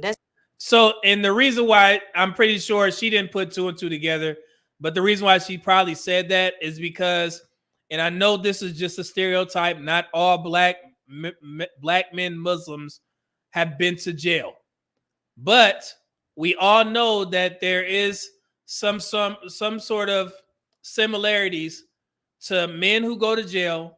They get out and they become Muslims, or when they're in there, they become Muslims. The Muslims accept them, into their religion. Does that make sense? And I'm not trying to offend, but we know that this stereotype is out there, correct? Y'all can agree or disagree with me, but she put those two together, like the guys that will end up in jail, right? And the Muslim guys in the same category because of the fact that there is that stigma out there. Not all Muslim men. I already understand that. I go to the Grand Mosque all the time. There's black folks there every time. So no, all of them have not been to prison, but there is something there. So let's continue. Or he's chill and he's right in the middle. You never know. Odds pretty high. Depending is too much of a wild card. Then you got the top tier right up here. This is going to be funny. Yeah, look. So you got the corporate black. He's actually successful. He's not a Tom Du Bois, even though he's successful. Maybe he works in project management. Black guy, pretty cool, pretty odd, pretty good odds here. Depending on how many women he got in his background. So what's funny is about the corporate guy is I think I meet more RP men who fit that narrative, but without the marriage dynamic. Seems like every RP man that I've interacted with offline, consults with, these brothers had money and they worked in high places, but they just wouldn't focus on marriage. So y'all know, yeah, it's crazy. And this is maybe what I see. So like most RP dudes tend to have their stuff together. Either they're, uber successful, are they're upper middle class. I'm talking about the guys that I've interacted with that pay for like consults and things like that. Yeah, but that's what I noticed in my own anecdotal experience. Here we go. The Christian dude, also a wild card, but not as much of a wild card as this. Either he's completely this way, completely this way. If he fears God, he really do fear God. He love God. He a good man, holding it down. He's actually one of the top picks. So that Christian man, would that Christian man get more booty than the low tier? I shouldn't even say that in the same sentence. Christian man get booty. But no, but seriously, that Christian man gonna have to wait, right? He gonna have to wait for some booty. But that lower tier, oh, he getting in and getting out. Am I correct on that? That Christian guy ain't getting nothing. So, so you can say, hell nah. Allegedly. So the Christian Jews might be getting the ton of booty. Hey, maybe. Said Educate Tyrone said top tier is all non-select men except for the few Tyrones and Pookies that go corporate. All right, let's see. Here we go. The IT dude. Now this is a sleeper. This is a sleeper. He normally doesn't dress a lot, doesn't do anything like that. He might have a really nice car, normally makes good money, own place, all that stuff. You think he don't have any women because he don't have a social media. He be having a lot of women sometimes. I agree with this. I got a bunch of homies that's IT. So they got maids and shit and everything. So let's continue. So this can go either way. College graduate. Uh-oh. Okay, he's normally Alpha, Kappa, things like that. He gets all the looks of these groups. He has the swag of this. Dresses pretty nice and tatted. Normally into designer, travels. That's the Chelsea boots guys with the black turtleneck, black pants, and the trench coat. That's what she's describing. The Greeks, right? They got the swag about them or whatever, like she said. So yeah, so let's continue. A lot. You're gonna be fighting. Yep. See? Okay. He got a lot of choices. And he uses these choices. Trust and believe that. So your odds are like, this can go this. He will marry, but you never know. But he is one of the highest ones. But he gets a lot of women. He surprisingly does too. And then here's the last one. PhD, higher learning. He knows he's conscious. He's not going to believe in a lot of foolishness. Can also be very manipulative. Can be hard to marry, but he actually does marry. He does lock it down. Yeah. So this one, we was listening to this. He was like, man, that's your ass.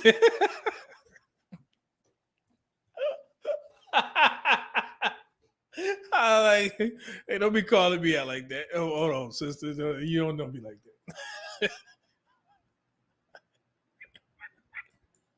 All right, let's continue. He does do that, and he's normally pretty chill. Mm-hmm. But that's what you got. That's the ones for the black man. Okay, so that was the end of it. But yeah, I think it would be a good exercise for us to rank the women, put them on tiers. And I think you guys will do a great job at that. Have the little, is this woman wife material? I'm going to hook y'all up. So y'all better tune in because I'm going to do a lot of work on this because I want to be able to move the pictures. I work, in in the medical field, do PowerPoints for a living. You know what I'm saying? So what I'm going to do, I'm going to create the tier list, make it look all nice and pretty. And I'm going to take the pictures to where we're going to have like a little boneyard and we're going to take the woman from the boneyard and we're going to place her in the tiers. I'm going to let y'all do that. I think that's going to be fun. We may do that. Hopefully if I have, I think we have an engagement on Saturday. I may try and get a show in on Saturday. If not, we'll definitely do this on Monday. If not Saturday, Monday, if I have time to put this all together. But I think that would be cool. I definitely think that would be cool. So somebody said, what about the blue collar guys? Like I said, she made it. It's her brainchild. So, I mean, she forgot some, and guys aren't going to go in there and be like, hey, you know, you missed this. The women did. They got pissed off at her. But yeah. So it is what it is. JTC said we can't forget the Hebrew Israelites. They were in there. She considered them Hotep, and it was another conscious dude in there as well. But yeah, but this is hers. This is not. I think it was pretty fun. That's why I brought it here. This was pretty good to me. So, but yeah, I'm gonna definitely hook y'all boys up. I'm gonna put the names on it and everything. So I think it'll be pretty fun. But let me get to the super chats before we get up out of here. This is an amazing show. I told y'all.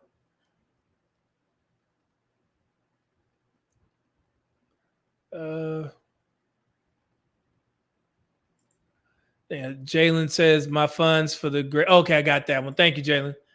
I got that one. Project Leeward $2 super chat says she left off Travelicia. She came back on part 2 because they was complaining. D320KG 199 super chat. What's going on, brother? Says she did her homework. Yep. And Lost in Translation with the $5 super chat said, Media Man, I want to start list 3. She left out the seasonal lesbian black girl. The seasonal lesbian black girl. I think some girl actually asked for that. You know, it was, and she has a bunch of other lists on there. She did one for it was one where she had the types of white men that date black women, and you know that got them up. They was happy about that. So, but it was pretty fun. It was definitely pretty fun. I'll bring that one to the forefront on Saturday, so we can have that too. Let's see here, blue collar guys are invisible right next to the truck drivers and anyone else that makes the world run. Yeah, and you know that was their fault, but I think it's our job to add. We can add women in there, but to rank them, I think that's a guy's job. So that'll be good. Educated Tyrone said you might not even be a nerd, but black women will put you in that category because their software can't compute anything beyond the propaganda it's been fed. Yeah, and we know how these things are, and that's why I asked the question up front: which one of these guys would get less booty from black women? And most of y'all said the top tier would get the less booty, but the bottom tier, they shoot the club up. And we know, and it was funny while I was reading the comments. It was literally all black women saying it's not true.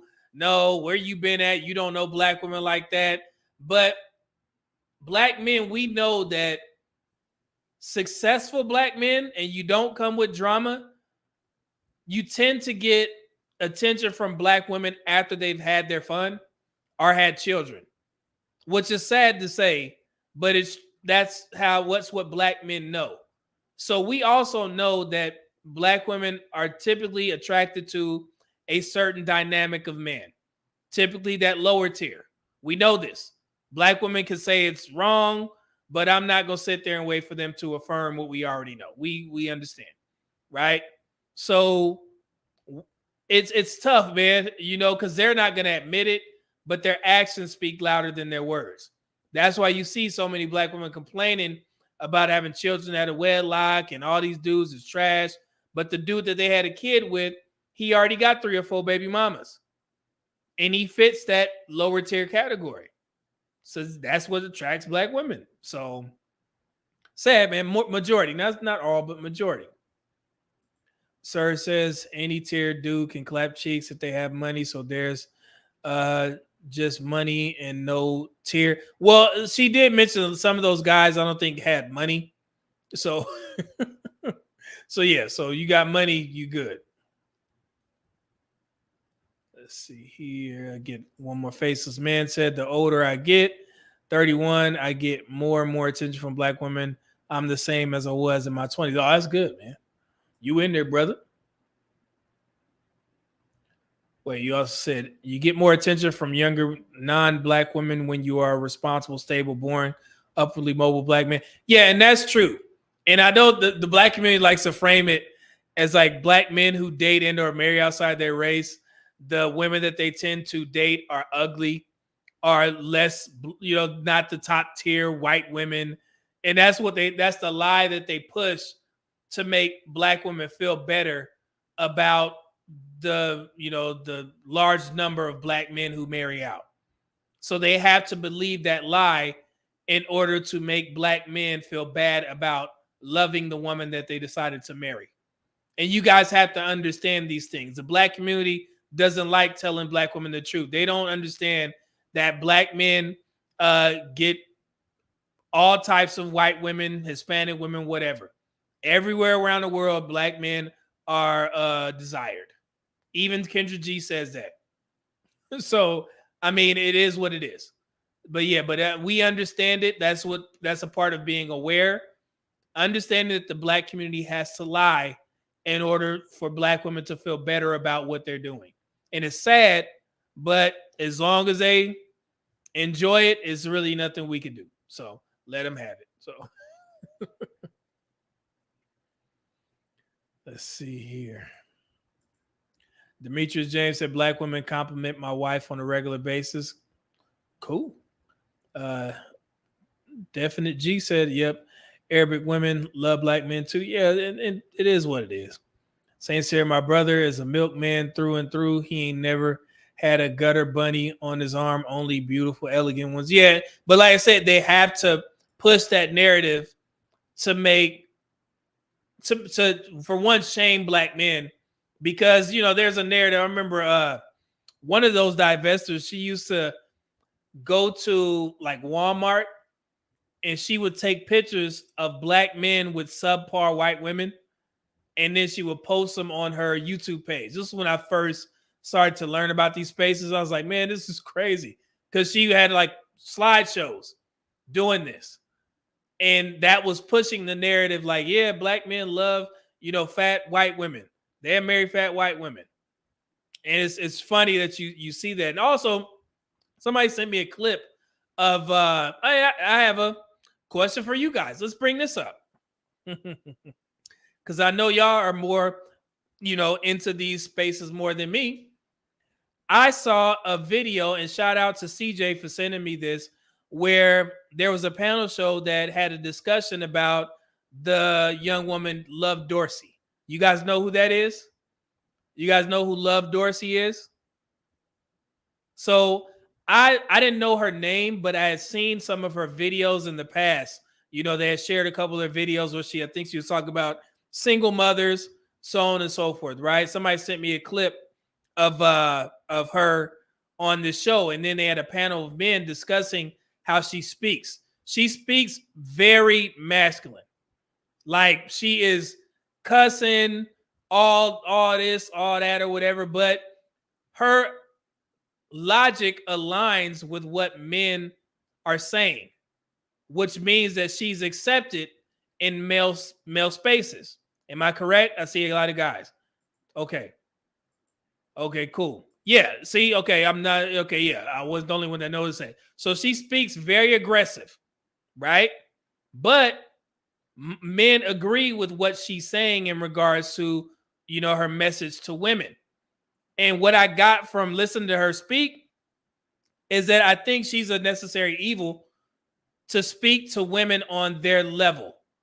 But if the types of women that she's talking to are anything like her, I don't think, not saying like her message, just the way that she speaks, those still are not the type of women that black men, successful black men, would want to date, even if they've had some teachings from what Love Dorsey is saying.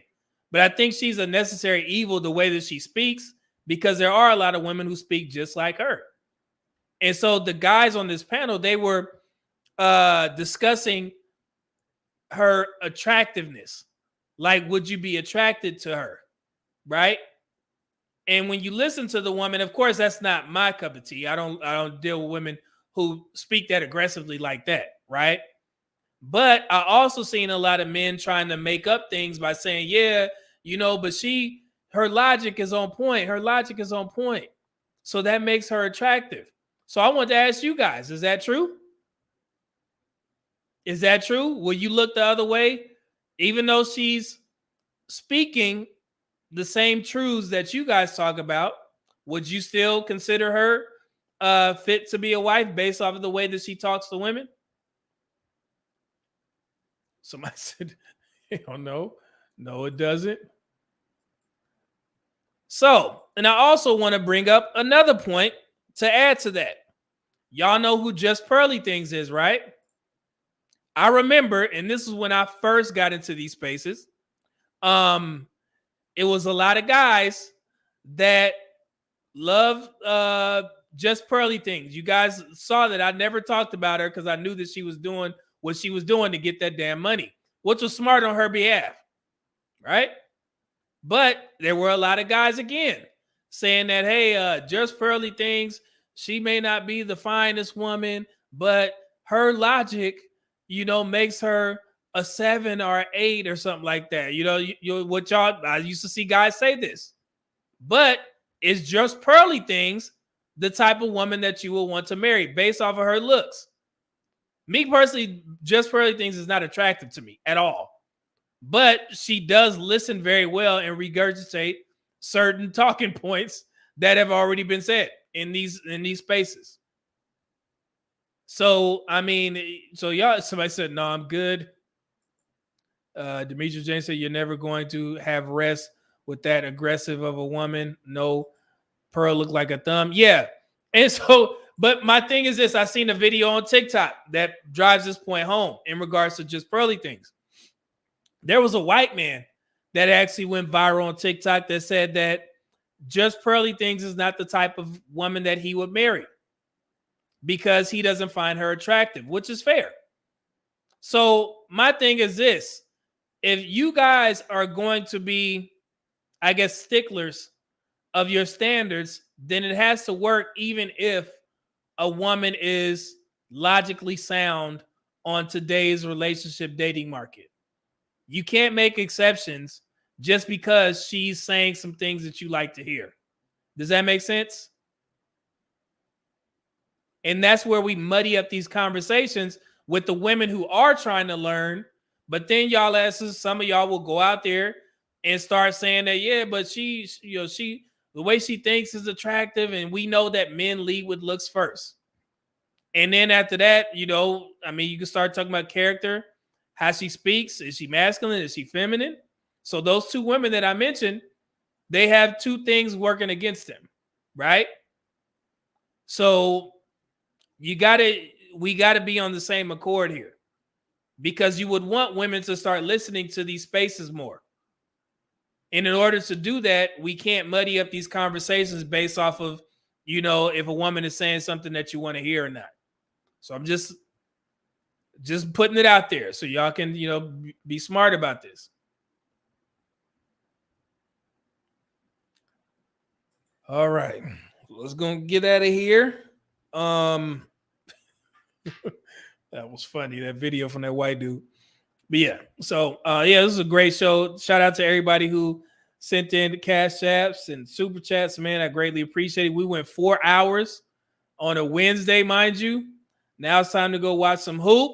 I'm gonna eat, and I'm gonna relax, man. I thank y'all again for being so active in the chat, man. That makes the show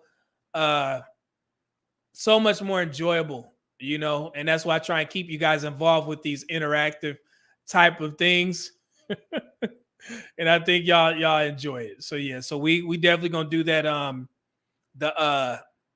We're gonna do the tiers for you guys. Hopefully I can do it on Saturday. If not, we'll definitely do it on Monday. So thanks again, guys. I'll leave you what I got.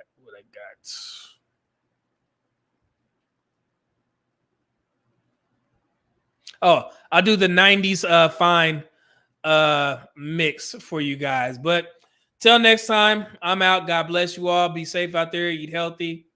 And I'll see you on the next live stream. Peace. Media Man out. Thank y'all. Once again, appreciate it. I'm on a quest to make you mine, and I just can't stop swinging, 'cause you're so fine. And I gotta do it. Got to go through it. Hey, you're so fine. On the real though, could you be mine? Your pretty brown eyes are driving me wild, babe. On the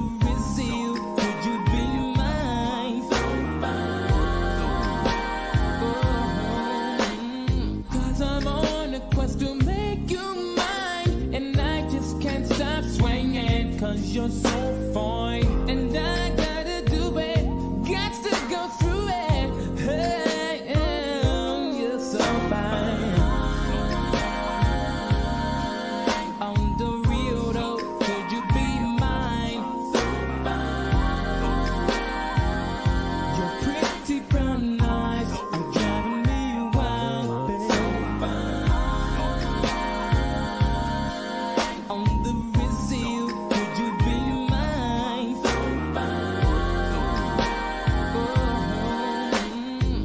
Fine. 'Cause I'm on a quest to make you mine, and I just can't stop swinging. 'Cause you're so fine, and I